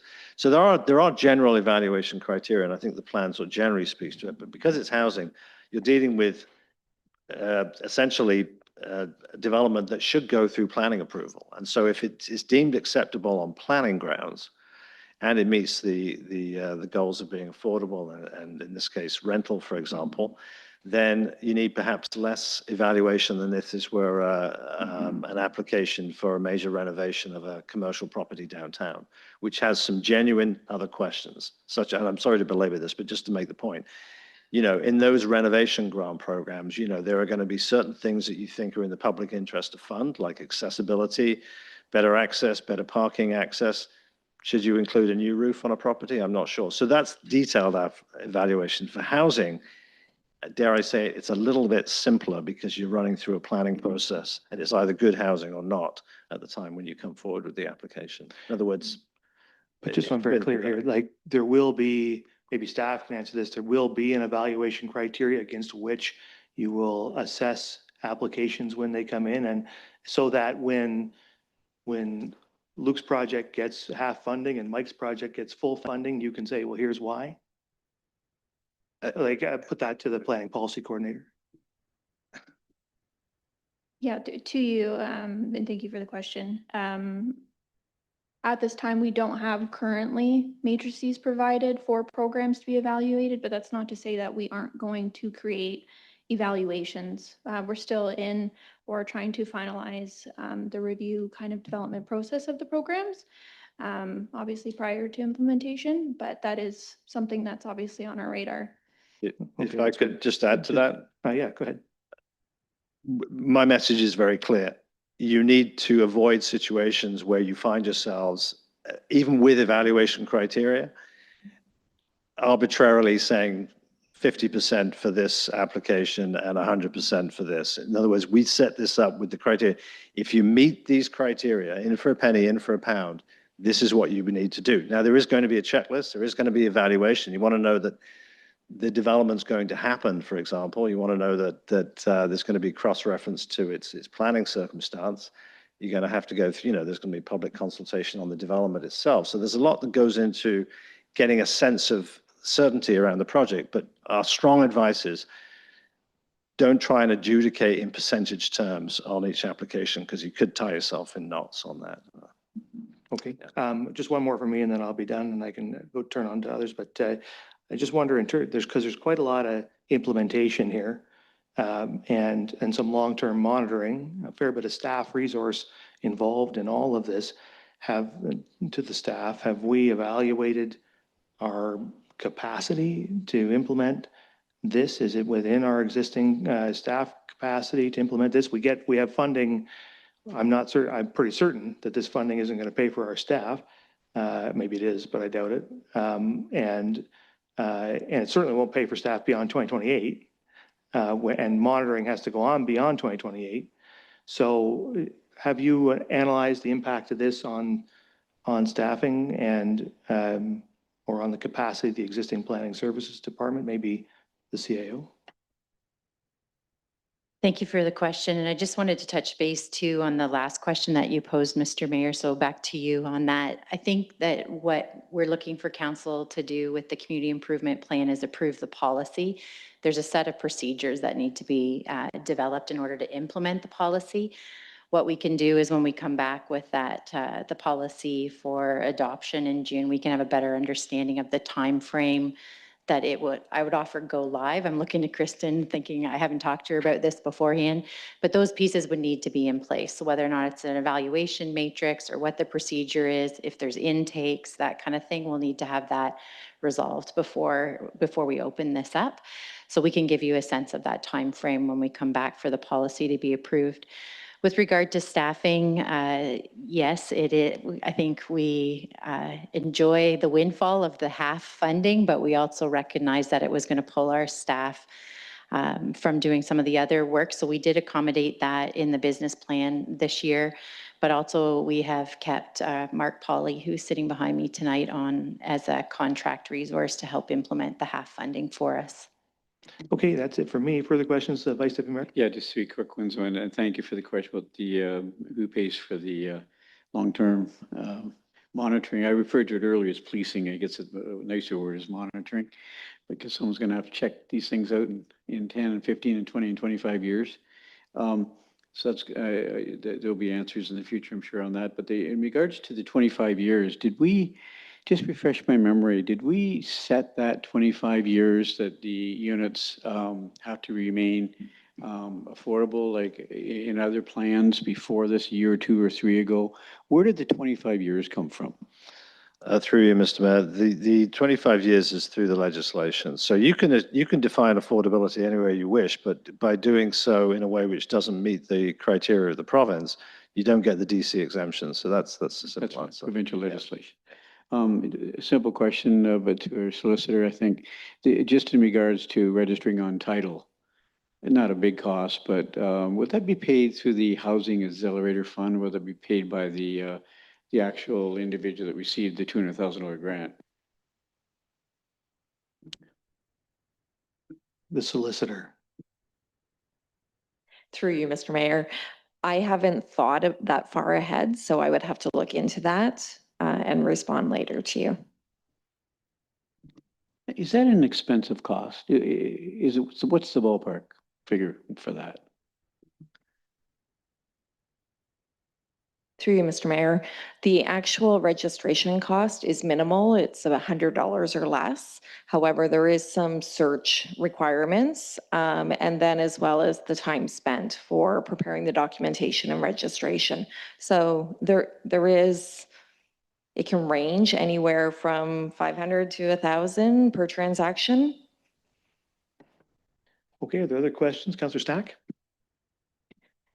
Sorry, I'm just stuck a bit on the language and in some of the eligibility criteria. So just if we approve the policy today, do we get to provide, is this the only opportunity we have to provide additional commentary on the drafting of the criteria? Can I just clarify, Councillor Stack, the recommendation tonight is not to adopt, it's just to receive for information. So it'll come back. So if you do have that kind of input, still you can make it and there's time. You're welcome to make whatever, well, yeah, we have to ask questions now, but you can, when we finish the public meeting, yeah, you can make any comment you like. Any further questions from members at this stage before I do close the public meeting? I don't see any, so I will now declare the public meeting to be closed. So now I guess staff is going to present the report on the proposed amendment. I guess that'll be you, the planning policy coordinator.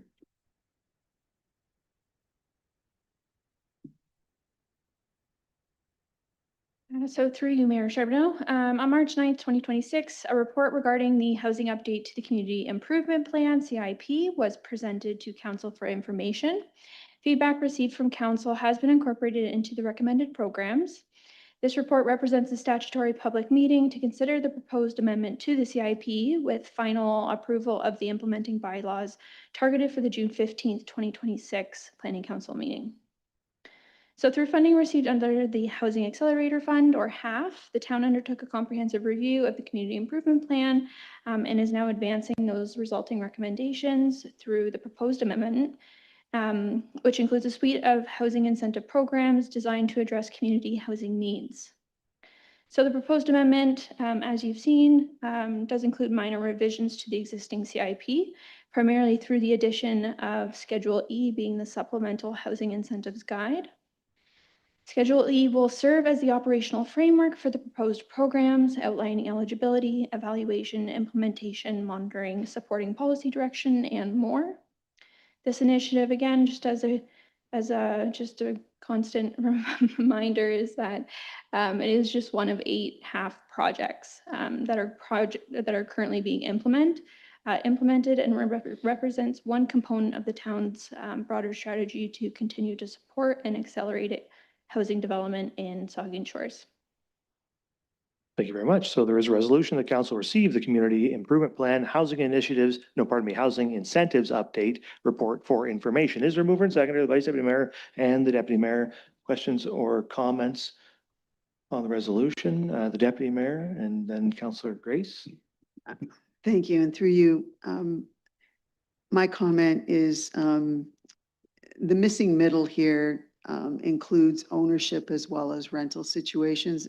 I realize this document is really focused on rental stuff, but you know, when we talk about character and the progression of Port Elgin, Southampton, Saugeen Township from 100 years ago, there still was a place in the mix for ownership of property. And I really think that you know, there's a lot of opportunity still, and with the province encouraging or at some point probably implementing by legislation smaller lot creation, setting up something that requires a minimum of 3 units on a lot doesn't provide an opportunity for something smaller to get built and to benefit from something. That's missing middle too. So I just wanted to say that I hope at some point, you know, we remember and find some way to get that missing middle back into the conversation, because I think there are a lot of people that would like to stay here, maybe rent, but they have aspirations like historically lots of people have had here. And that level of home ownership exists, but not potentially in the way that it should. And going in the other direction, we have some other report tonight which talks about the senior population in our community. And the numbers are pretty dramatic in terms of looking at the whole demographic.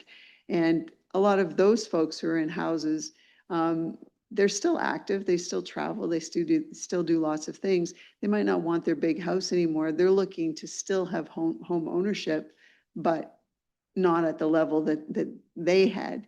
But so I think there's a missing middle there, still for a conversation at another time, but related specifically to ownership.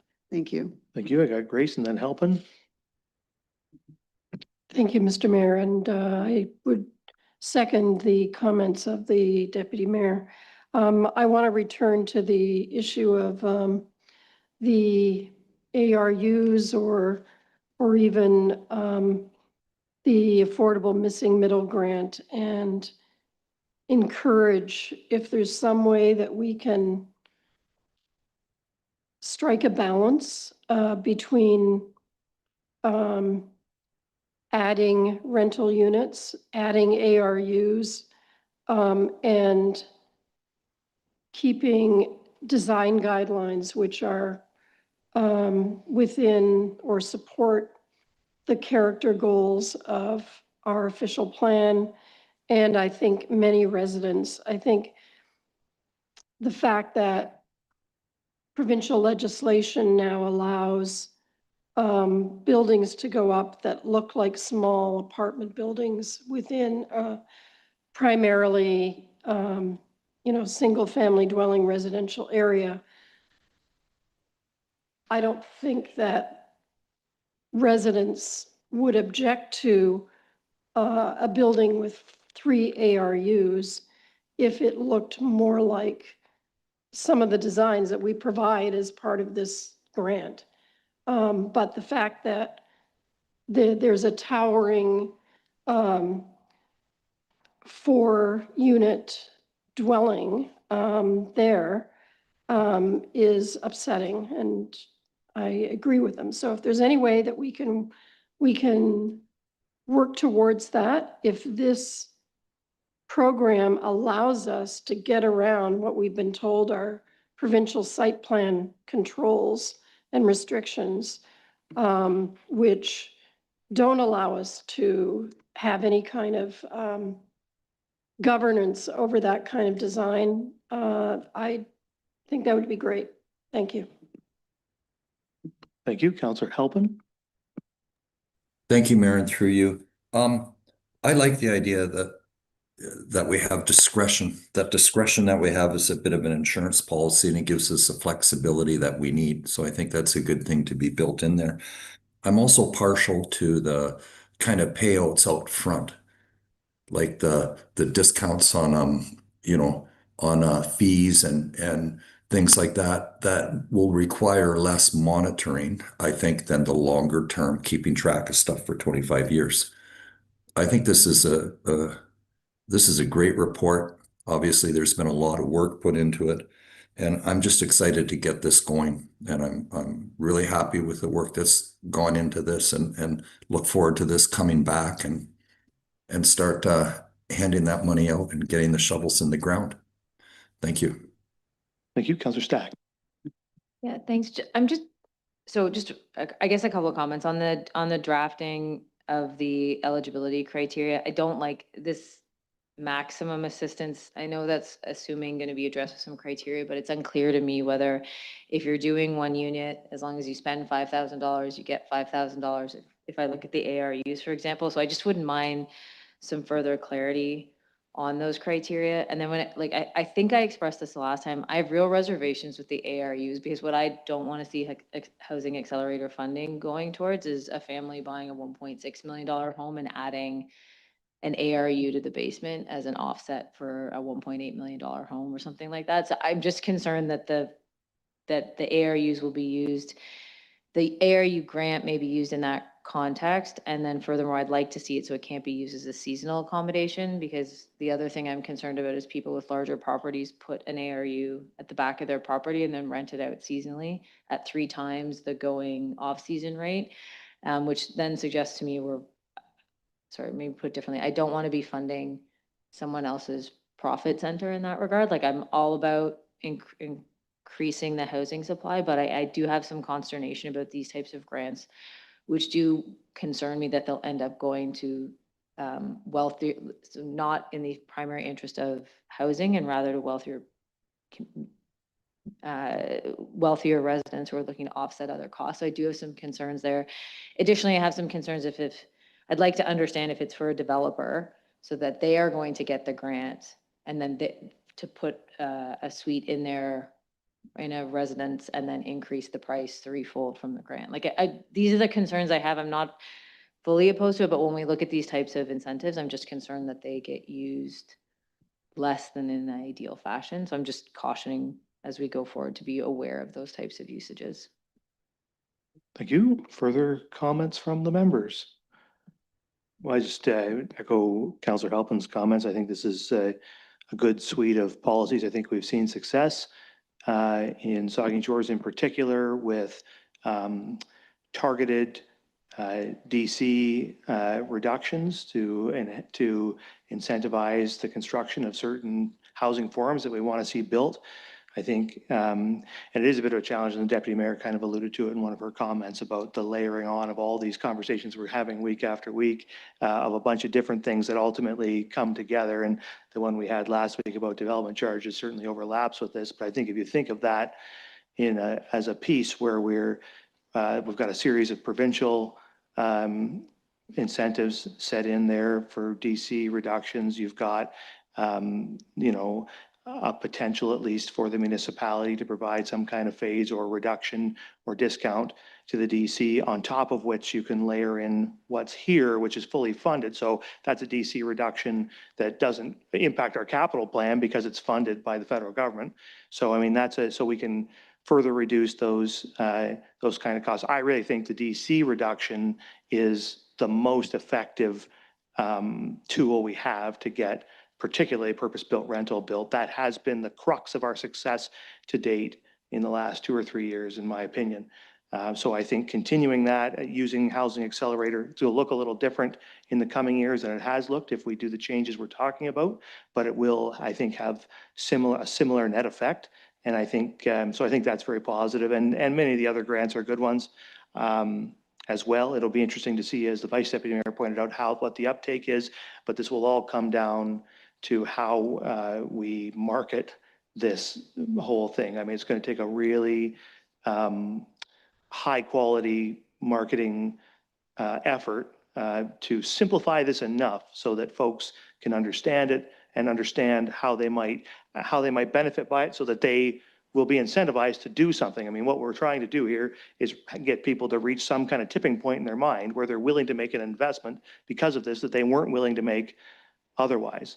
And that, for that to happen, we would love to think folks are all rational, but people act more emotionally than rationally very often. So it's going to require an appeal to folks, emotions, their sensibility, their sense that this makes it safer to make an investment now than it was before. So that's really about marketing, and I think we're gonna have to market it. But in terms of the suite of policies here, I think it's a pretty good suite of policies. Some great comments have been raised by my colleagues, and I think staff would be wise to hear those and perhaps make some changes before this comes back. But for myself, I'm quite pleased with where we are. So anyway, with that, you've heard the recommendation. It's been moved and seconded. I'll ask all in favor. That's carried. Thank you. All right, so now we're on to 7 reports of municipal officers and committees. And 7.1 is a report from the University of Guelph Municipal Project on settlement boundaries. And I'll turn that to the Manager Planning Development to kick it off. Thank you. Through you, Mayor Charbonneau. In February, a report was presented to Council indicating that students enrolled in the University of Guelph Planning Practice Municipal Project had selected the town's proposal entitled Settlement Area Expansion, Town of Saugeen Shores Community Needs Assessment for the topic of a group project. The study and accompanying presentation outline a proposed policy framework to guide the evaluation of future settlement area expansions applications within Saugeen Shores. Mark Fisher and Hashti Neetaji, students from the University of Guelph, are joining virtually tonight to present their settlement boundary adjustment for the Town of Saugeen Shores study to Council. So through you, Mayor Charbonneau, I'd like to invite Mark and Hashti to begin their presentation. Thank you, Mr. Mayor and members of Council. Thank you for the opportunity to present our project on settlement boundary expansion in the town of Saugeen Shores. My name is Hastin Noteri. This project was prepared by Mark Fisher, Yal Virgil, and myself. And today, Mark and I will be presenting on behalf of our group. Okay. Next slide. Next, please. Today we will briefly cover the background, methodology, policy analysis, and our recommendation. Next, please. So with the provincial government conducting many changes to planning policy to try and mitigate the housing crisis and get much needed housing built, there have been impacts to how municipalities handle various instruments that deal with growth management. Specifically, Bill 185 and the newest PPS created changes to how urban boundary expansions regarding being permitted at any time by private landowners. Along with those changes in policy, rural municipalities are facing pressures to accommodate growth for housing and employment land to meet forecasted targets laid out by the province and their county's official plans. Those two things combined has led to many municipalities being left in the lurch without the policies in place to handle the increase in privately initiated settlement boundary applications, along with not having a full framework to analyze them for planning principles and have strong wording to enforce the required studies or other items needed to ensure good planning due to this rapid shift in policy. Next slide, please. To understand this issue, we look at both local context and example from other municipalities. Next, please. Our methodology included meeting with town staff, interviews with a planning consultant, and a member of council, review of demographic and policy information, and comparison with other municipalities. Through this work, we identified several local priorities, including affordable housing, active transportation, protection of farmland and trees, and the need for more diverse employment lands. Our goal was to identify what future expansion proposal should be required to demonstrate. Next, please. Next slide, please. While the purpose of our project was to provide general recommendations regarding boundary expansions, we were provided with the locations of proposed expansions by private landowners by staff. This gave us contextual information on the kinds of proposals that the town of Saugeen Shores is facing from private landowners. So this spatial visualization on the screen helped us identify principles to ensure that the town can achieve its long-term vision through sustainable growth while being aligned with the community and its stakeholders. Those principles include that growth is sustainable, logical, compatible with surroundings, and that it helps in creating a complete community. We then determined how an expansion would impact those principles.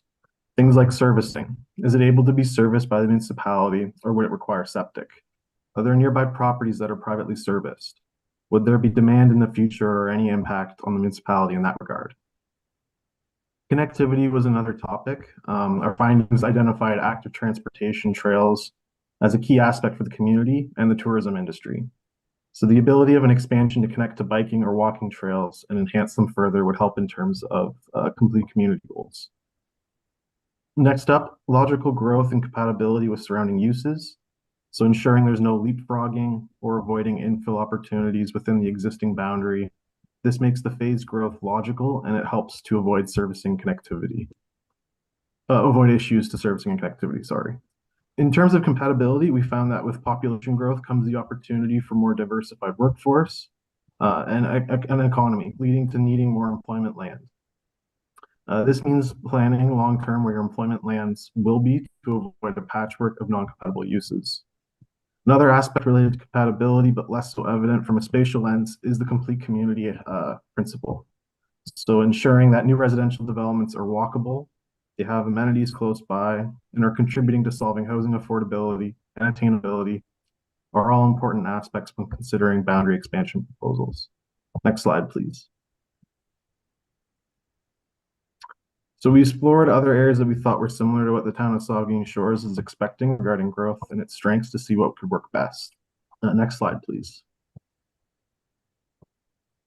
Collingwood was identified as it has some similarities in terms of tourism, population makeup, love for outdoor activities, and a bustling industrial employment sector as well. Next slide, please.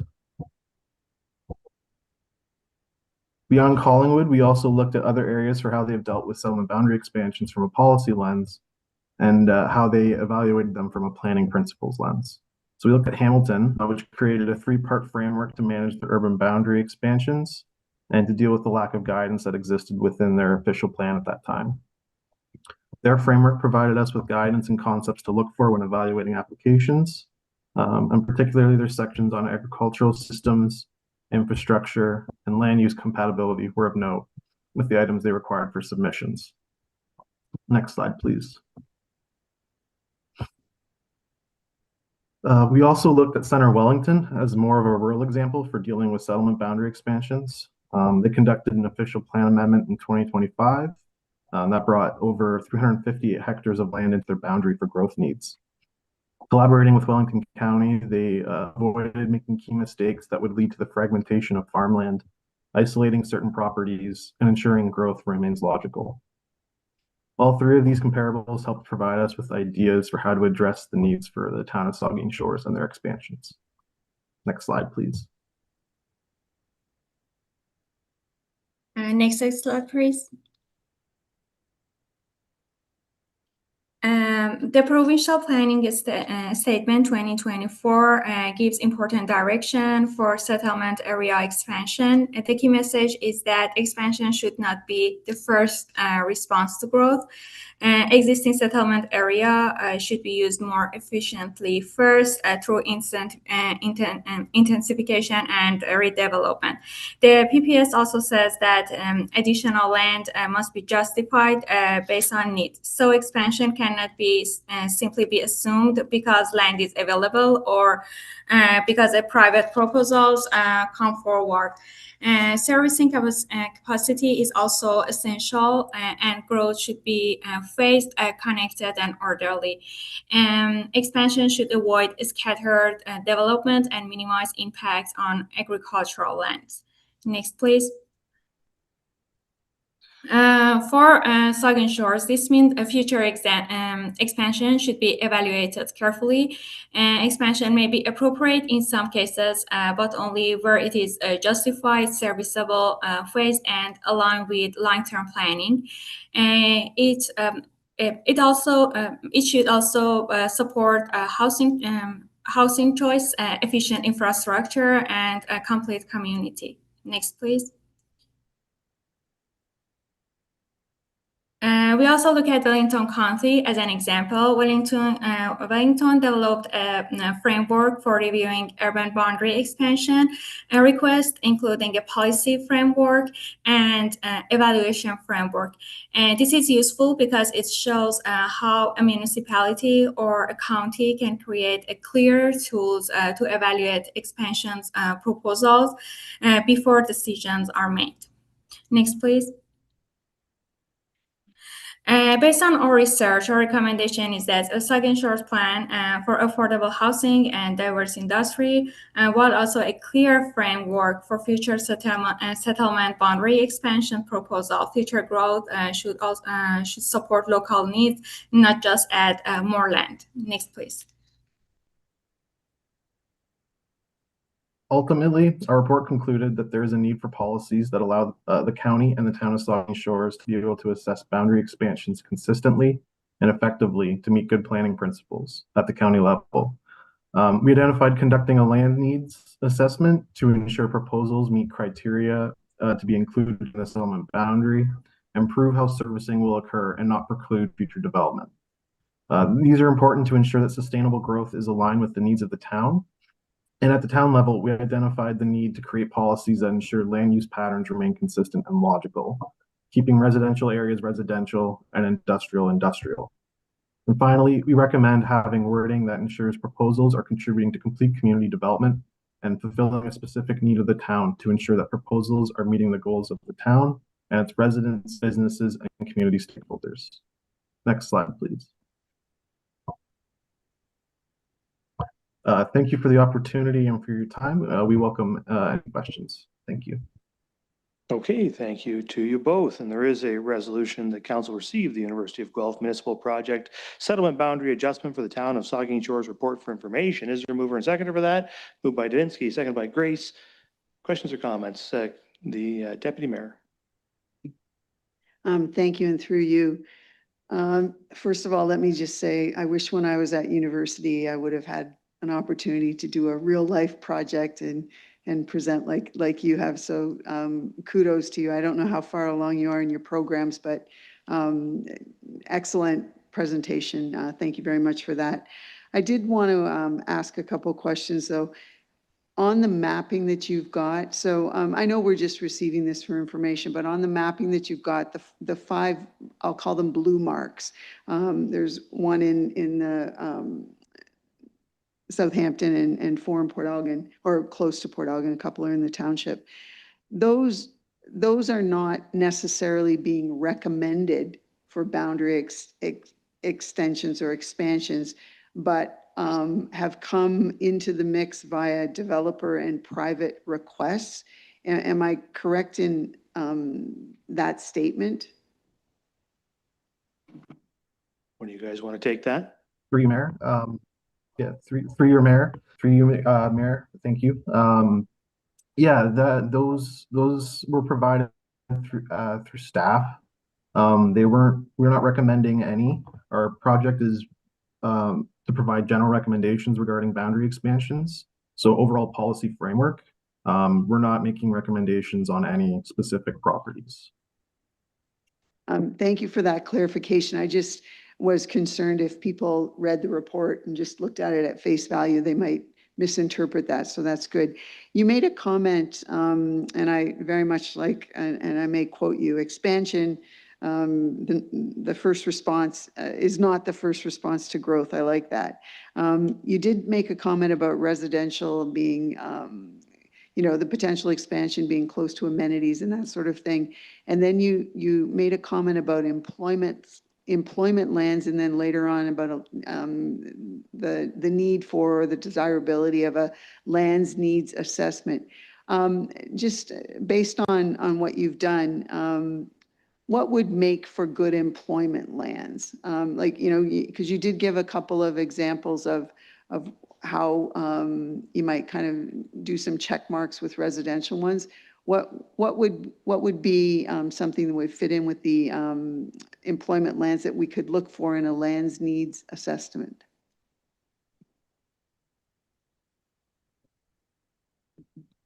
For you, your Mayor, thank you for your question.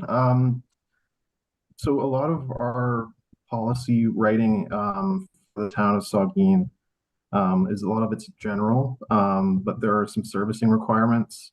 So ensuring that lands are so it's precluding development, so that there's no leapfrogging, and it's like the logical phase development. So proximity to other development would also be a good impact, but there's also studies that could help prevent issues down the line as well.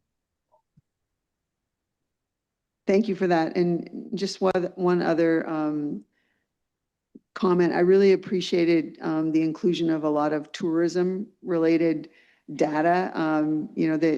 I'd never seen it so dramatic. You mentioned in your report 500 short-term rentals versus about 5,000 units, period. And there were other categories too.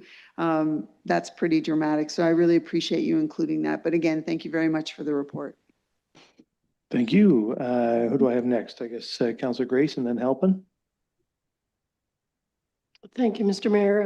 I want to thank our staff for reaching out to the University of Guelph to do this. We're very lucky to have this caliber of this study done at, I think, no cost to us. And thank you very much to the students and instructors who did all this work. It's valuable information for us to use. Thank you. Councillor Halpin. Thank you, Mayor, and through you. Councillor Grace basically said what I was going to say. You've given us lots of good things to think about. But this project and the beach project with, I believe, the University of Guelph shows two good examples of university students really contributing to society and to municipal government in a really, practical and valuable way. And I think it's excellent work, and I just look forward to future collaborations with our universities for things like this. Thank you. Yes, thank you. Councilor Davinsky. Thank you, Mr. Mayor, and through you, I too would like to thank the University of Guelph team that provided this, matter of fact, provided, I suspect, two reports. The settlement boundary adjustment for the town, and then the boundary expansion. The one thing I noticed, it's a comprehensive report, no doubt about it. One of the most important things to come out of it for me was the call not to dedicate the innovation park just to energy-related industries, but to open it up as an industrial park. And I think that time has come, not tonight, but I think it has come that we have to look at using those lands to further what we want to do and not just dedicate it to energy-related industries, which appear to be few and far between. I think that land could be used far better, and I'm glad it came up in the report. Thank you, Mr. Mayor. Thank you. Any further comments, Vice Deputy Mayor?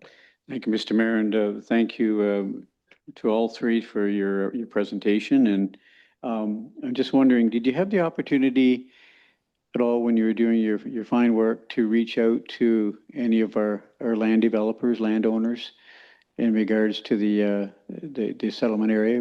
Did you have a chance to talk to any of the land developers? Either of you wish to speak to that?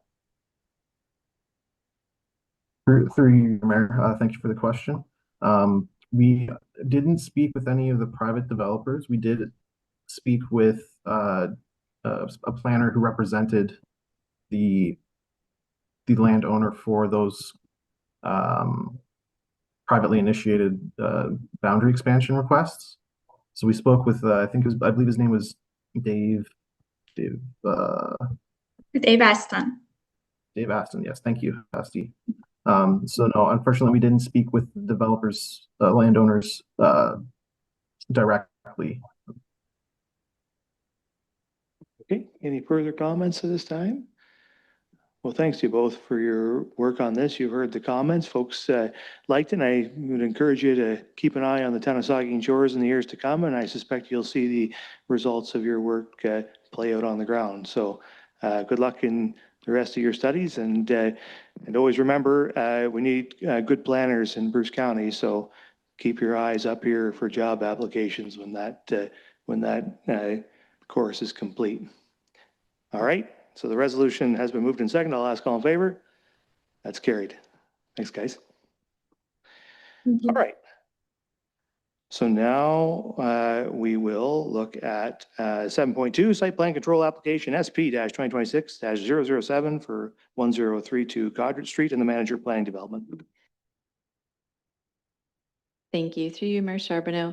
Before I jump into the applications this evening, I would like to recognize that both Kristen Sears, the Planning Policy Coordinator, and Dana Mitchell, the Zoning Coordinator, for their recent contributions to the processing of site plan control applications. Their commitment and teamwork is very much appreciated.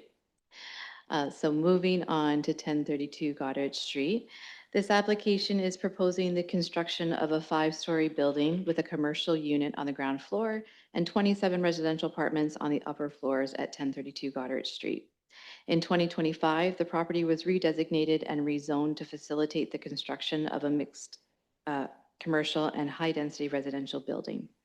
The proposal was presented to the town's Accessibility Advisory Committee on May 13th, with comments noted by the committee associated with signage for accessible parking and ensuring accessible walkways leading from the parking areas to the building are barrier-free. The tenure for the residential units is proposed to be rental. Of the 27 residential units proposed, 32 will be 2-bedroom apartments and 5 will be 3-bedroom apartments. Parking for the residential units will be within the building on the first floor, which is partially below grade. Surface parking at the front of the lot is proposed for the commercial use.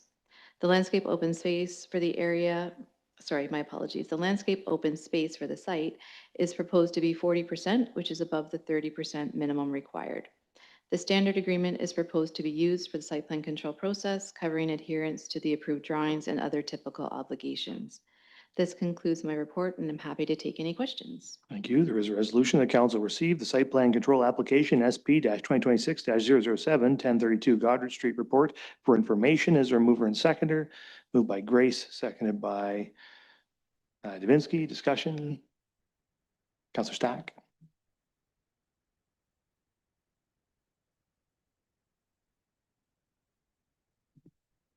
Sorry. Just a question about parking.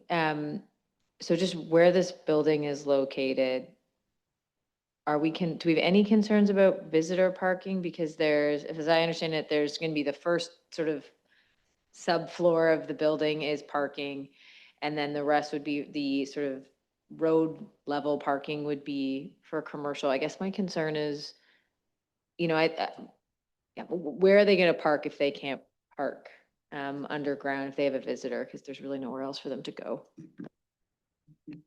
Thank you for the question. Through you, Mayor Charbonneau. So as part of this development, there's an apartment component. And so the parking rate that requires one parking space per unit and visitor parking calculations would have been incorporated into the proposal at that time. So I'm seeing on the site plan, parking spaces 14 to 40 are within the building, and there's 27 residential apartments proposed. So there is visitor parking incorporated into the parking that's underground.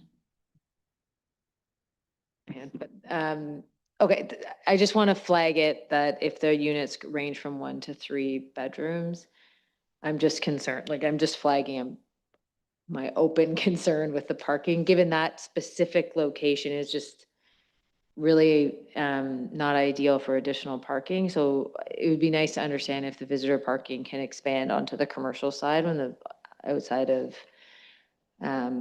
operating hours, because otherwise I just don't know where excess cars are going to go. 40 spots for 25 units seems low given the target demographic, but I'll leave it there. Okay, thank you. Councillor Halpin. Thank you, Mayor, and through you. But I think that this is the future. Like, I'd like to, I know we can't do a bylaw like this, and I'm not even supporting it, but I don't want to see any more sprawling one-story strip malls that just waste a lot of land. And this is it's a great idea. I think it's a good-looking building. I really love the layout of the apartments inside. I feel that 40 parking spots should be quite sufficient for those units. And there is space also for the commercial area. So I think it's a great development and the right place for it. And those are my comments. Thank you. Thank you. Are there further comments? The Deputy Mayor. Thank you. This is not necessarily really specific to this application. It's more a general comment. This one includes a commercial element along with residential. At the Accessibility Advisory Committee, when we were talking about accessible parking spaces, you know, there's width, there's an aisle, there's signage, that sort of thing.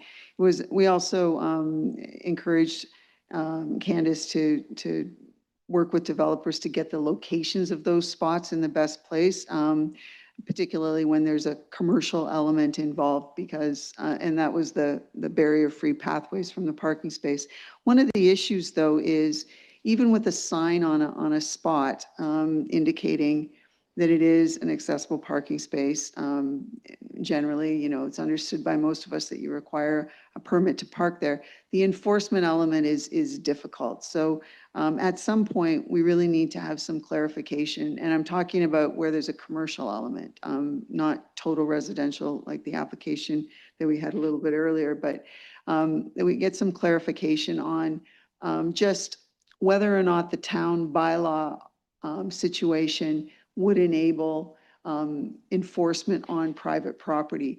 There is language that, and I'm talking about specifically about accessible parking spaces. There is language, but it's kind of a little bit iffy as to, it encourages it, but it doesn't make it required. Because I think, as Councillor Stack and many of us have alluded to in the past, we're setting up some potential for some parking challenges. And I do agree with Councillor Halpin that I think there is a lot of spots here, but there is potential with the new parking requirements that there's not going to be enough space for people to park. Where are they going to go?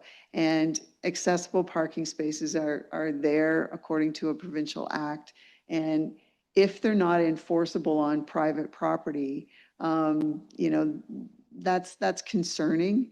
And I'm not necessarily talking about when it's total residential. It's where there's a commercial element, where there's an expectation that people from the public may be in and out, that's their space. So I think this one has great 2 spots right there in front of the commercial spot. That's great. Easy access into whatever businesses are going to be in there. But again, it's are they enforceable? Maybe, maybe not, even with a sign. I think we need some clarification in the future about that. Thank you. Is there any clarification that you can offer, the manager of planning and development? Thank you. Through you, Mayor Charbonneau. I have had an opportunity to have a brief discussion with the bylaw enforcement officer. And it is my understanding that there are potential options where a landowner can seek out an arrangement with the town for the enforcement of accessible parking on private lands. Whether or not that is something that we can make a requirement, or if it's at the request of the private landowners, I think requires more discussion, and I can definitely follow up. Very good. Are there further questions or comments to this one from the members? Seeing none, all in favor? It's carried. All right, now we're on to 7.3, site plan control application SP-2026-004 for the Blue Water Apartments, and the manager. Thank you. Through you, Mayor Charbonneau. Barry's Construction and Installation proposes the construction of 2 5-story apartment buildings within the Blue Water Estates subdivision. Council passed zoning bylaw 29/2026 in March of this year to facilitate the construction of the apartment buildings. The agenda for tonight's council meeting was published last Thursday, and notice of the approval of the minor revision to the Blue Water Estates draft plan of subdivision to facilitate the apartment buildings was approved by the county last Friday. The proposal was presented to the Accessibility Advisory Committee on May 13th, with comments noted by the committee associated again with signage for accessible parking and ensuring accessible walkways leading from the parking areas to the barrier-free entrances. The residential units are proposed to be rental. The apartment buildings will contain a mix of bachelor or studio apartments and 1, 2, and 3 bedroom units. The landscape open space for the site is proposed to be between 35% and 37%, which is above 30% minimum required. The applicant has also indicated that each proposed apartment building will include 1,500 square feet of indoor amenity space that will include a common room. My apologies, there is a typo in my report that says comment room, but it is a common room, program room, and storage for exercise equipment like bicycle equipment. The standard agreement is proposed to be used for the site plan control process, covering adherence to the approved drawings and other typical obligations. The site plan control application includes the approval of both apartment buildings. The agreement may include provisions related to the timing of construction and the current and future apartment building construction, as well as the staged release of securities. This concludes my report, and I'm happy to take any questions. Thank you. So there is a resolution that council received the site plan control application SP-2026-004 for the Blue Water Apartments. Report for information. Mover and seconder, the Deputy Mayor and Councillor Mayette. Questions or comments? We'll start with the Deputy Mayor and then come back, Stack and Grace. Thank you. And through you, I just wanted to comment to Barry's Construction, Mr. Doyle's in the back,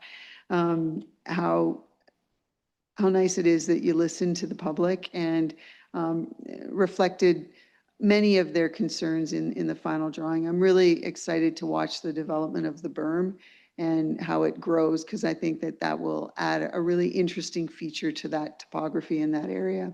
So thank you for listening. Thank you, Councillor Stack, then Grace. Yeah, I just wanted to confirm, and there was motions, I think, in the February meeting when this plan first got brought. Are we still gonna put in the site control, in the agreements that follow site control, site plan control approval, related to the bufferings and light mitigation and everything that we had talked about back in February? Manager? Thank you, and through you, Mayor Charbonneau. So when the zoning bylaw and the minor revision process was going through, there was recommendations to include provisions within the subdivision agreement. We haven't yet gotten to that stage, so we're working on the negotiations of the site plan control. The further subdividing of these lands and the entering into the subdivision agreement is more so related to the division of this block. So this block currently exists in its current form. They are just proposing to separate it out into two separate blocks related to funding applications that they're hopeful to be qualified for. So we're able to process this site plan control agreement, and the finalization of this particular block within the subdivision can follow afterwards. But I can assure you that the applicant is committed to providing those features as part of the site plan control agreement, and thereby fulfilling the conditions of the subdivision agreement as well. Sorry, I'm just reading the. Okay, so you're saying, sorry, I'm just gonna read the motion. So we recommend to the county of Bruce for approval that a condition be added to the condition of draft approval that the applicant be required to negotiate buffering and light mitigation for blocks 258 and 286 with with the town of Saugeen Shores through the site control process. So what you just explained is compliant with that, the language of that motion. Manager?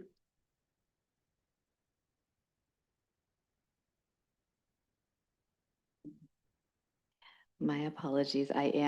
Because this was just issued on Friday, I am just looking for that notice that did come through from the county. Oh, maybe the planner, Karina Smith, has a comment. Thank you, through you, Mayor Charbonneau. So that condition was included in the notice that was issued. Thank you for that. Okay, Councillor, that's it from you, Councillor Stack. Councillor Grayson. Thank you, Mr. Mayor.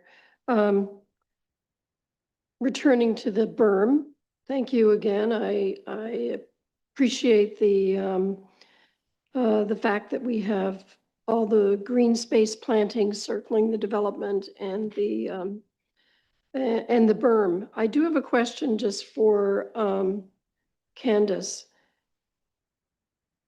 I see those coniferous plantings along the berm.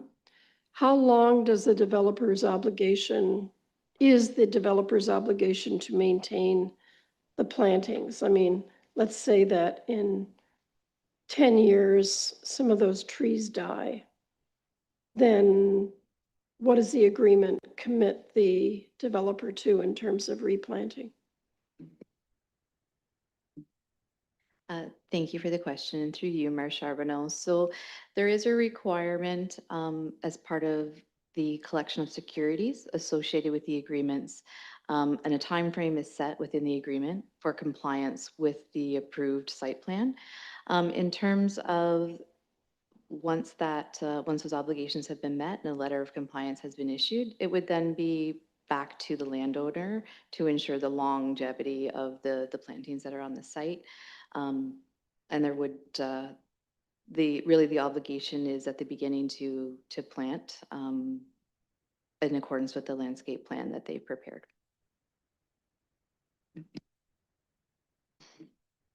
So once we go past the time frame that's in the agreement, let's say it's 5 years, then it's really up to the beneficence of the property owner to go further and replace those.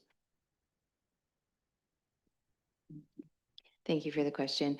Yes, unless there was any specific further obligations that are noted on the landscape plan in terms of typically nurseries, when they're providing trees, if they don't survive for a certain amount of time, that they would be obligated to replace those trees, that tree stock for the developer. But really, we are looking for compliance within that set time frame, and then the obligation would be on the landowner. Can you tell me what the time frame is for this? Thank you for the question. Through you, Mayor Charbonneau. The typical time frame for compliance after approval of the site plan agreement is 3 years. Okay, further comments? The Vice Deputy Mayor? Yep, thank you, Mr. Mayor. I was fairly vocal about not supporting this application when it was here, but I did want to say this tonight. I wanted to commend Stu Doyle and Barry's Construction. I echo our Deputy Mayor's comments about the you listened to the members of the public. You took the brunt of it, and you heard what they were saying, albeit there's still two 5-story buildings. I commend you for the 35 to 37% of green space. 30% is the minimum. You be commended for that. The berm again, and they each proposed apartment with a 1,500 square feet of indoor amenity space. You're to be commended for that. I think that's great. And program room, storage for exercise equipment, bike storage. So I think there are some good things happening here. And anyways, I won't comment any further on the 2 5-story, but I think I think you listened, and we made the best of the situation. And I just want to thank also Mr. Mayor Barry's Construction, do a lot of great work in this community. And they've been a big part of shaping Saugeen Shores. I want to thank for all the great work they do. Thank you. Are there any further comments from the members? Seeing none, then all in favor? That's carried. Thank you. All right, so now we're on 7.4, Site Plan Control Application SP-2026-006 for Canadian Tire and the manager. Thank you. Through you, Mayor Charbonneau. A site plan control application has been submitted by Zelinka Priamo on behalf of Canadian Tire, and it proposes a 16,871 square foot expansion to the north end of the existing Canadian Tire store in Port Elgin, and also includes a seasonal temporary soil compound. In 2025, a minor variance application was approved by the town's Committee of Adjustment to reduce the minimum parking requirements to facilitate the proposed expansion. A temporary soil compound has also been proposed, which was relocated following a recommendation from staff to avoid interference with traffic exiting the Tim Hortons drive-through. The revised location of the temporary soil compound no longer impacts traffic flow in the area or raises concerns with staff. The proposal conforms to the Town of Saugeen Shores official plan and complies with the Town of Saugeen Shores zoning bylaw. The site plan has been circulated internally to staff and is under review with no comments of concern being raised at the time of writing this report. The proposal was presented to the town's Accessibility Advisory Committee on May 13th. The committee had no comments on the proposal. There is an existing site plan control agreement between the town and Canadian Tire. An amending agreement will be negotiated to ensure compliance with both existing obligations and the newly proposed drawings. This concludes my report. I'm happy to take any questions. Thank you. There is a resolution the council received the site plan control application SP-2026-006 Canadian Tire report for information is removed and seconder. Vice Deputy Mayor and Councillor Stack. Any questions or comments? Councillor Davinsky? Yes, thank you, Mr. Mayor. It's a quick question here through you. What does this expansion do to the parking availability that Canadian Tire has right now? Do we know how many spots are being lost and so on? Thank you for the question. So the minor variance recognized that there was a removal of 22 parking spaces, but I do want to note that this entire site, so the Canadian Tire, the LCBO and Walmart are considered under the same zone. And so the reduction of parking is across that entire site, not just the specific Canadian Tire parking portion of the site. Any further questions or comments? Seeing none, all in favor? That's carried. And finally, 7.5, site plan control application SP-2026-005 for 5331 Bruce Road 3, Carson Supply, and the manager. Thank you again through you, Mayor Charbonneau. Carson Supply proposes the construction of a concrete manufacturing and precast concrete facility at 5331 Bruce Road 3. The application will facilitate a partial relocation and expansion of Carson Supply, a commercial business located in Port Elgin. In 2024, the property was redesignated and rezoned to permit the facility within an agricultural area. The proposal conforms to the County of Bruce official plan. The proposal also complies with the provisions of the Town of Saugeen Shores zoning bylaw, with the exception of the holding provision that remains in place on the subject lands associated with the installation of a well on the site. Once a drilled well has been installed that extends into the bedrock aquifer to the satisfaction of the zoning administrator, a report will be presented to council to consider the removal of that holding.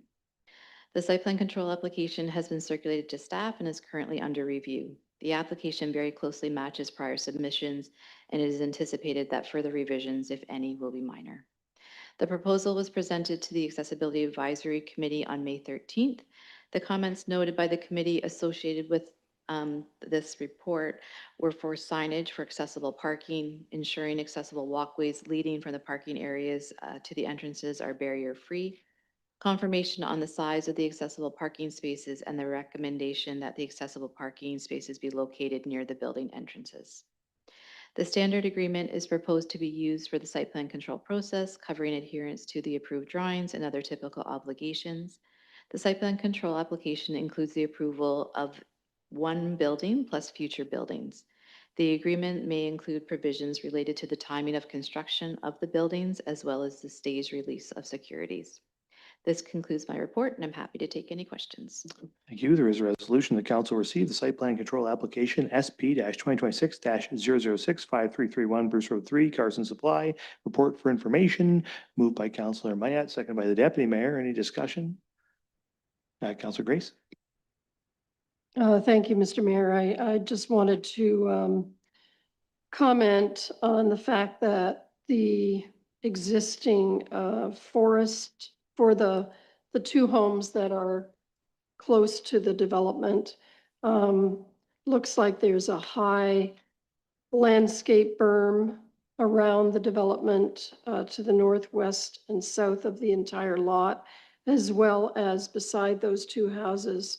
There's an existing forest bordering one to the south. So hopefully that will be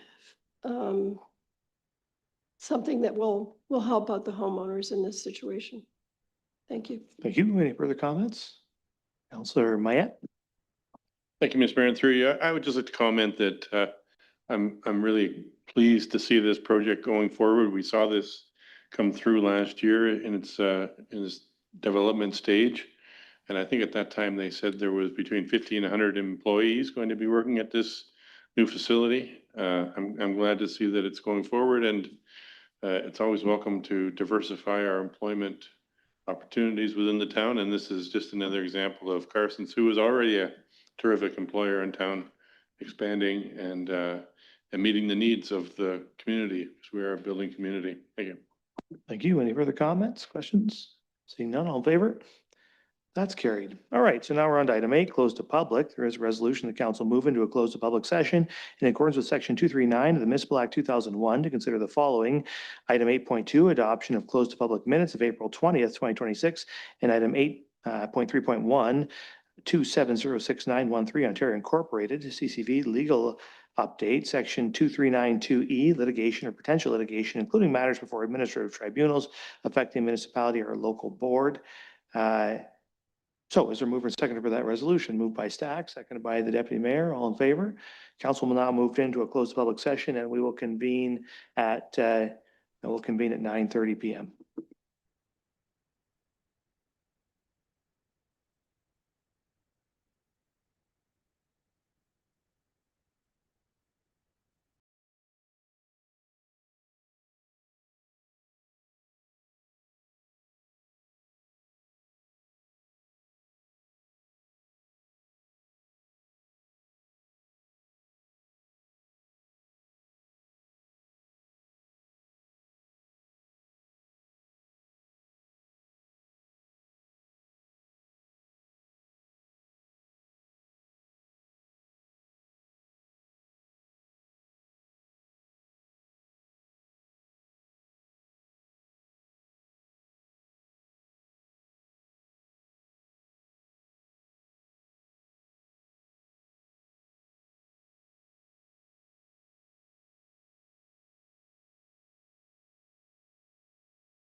Okay, I have a resolution that council arise from the closed public session and resume the regular council meeting as their mover and seconder, moved by Dinsky, seconded by Mayette. All in favor?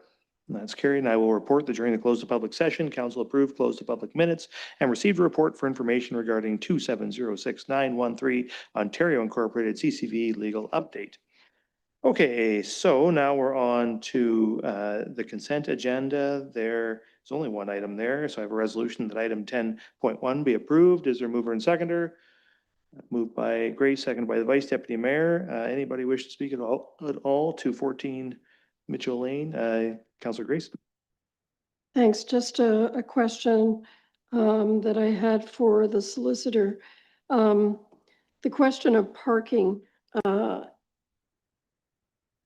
space at the property, so there won't be any necessity to park on the lane. Just making sure that that's not going to be a future issue. Solicitor?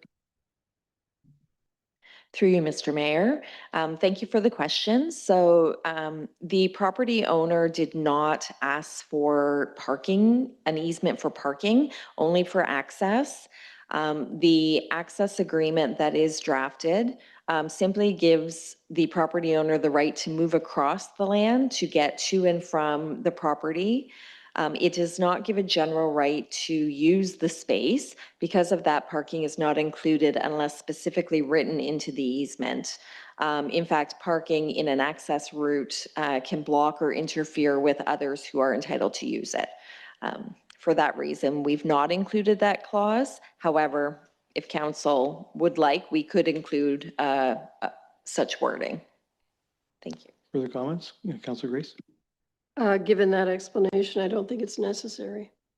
Okay, further comments? I was just wondering, so this easement though is related to access. It's really the piece that wasn't provided for when the town acquired Mitchell Lane was the interface between Izzard and Mitchell, right? Like it's the access from Izzard onto the lane. That's the area that wasn't, where there was no easement provided to the properties. Is that correct? Through you, Mr. Mayor. So this particular property, it was noted that their original deed did not include that little piece. However, just for clarification, a search was not conducted of the other properties to see if in fact they have easement rights over that area. However, when looking at old reference plans, there was actually reference on those parts to other instruments. So there may be other easements for other property owners. It was just not investigated for this particular application.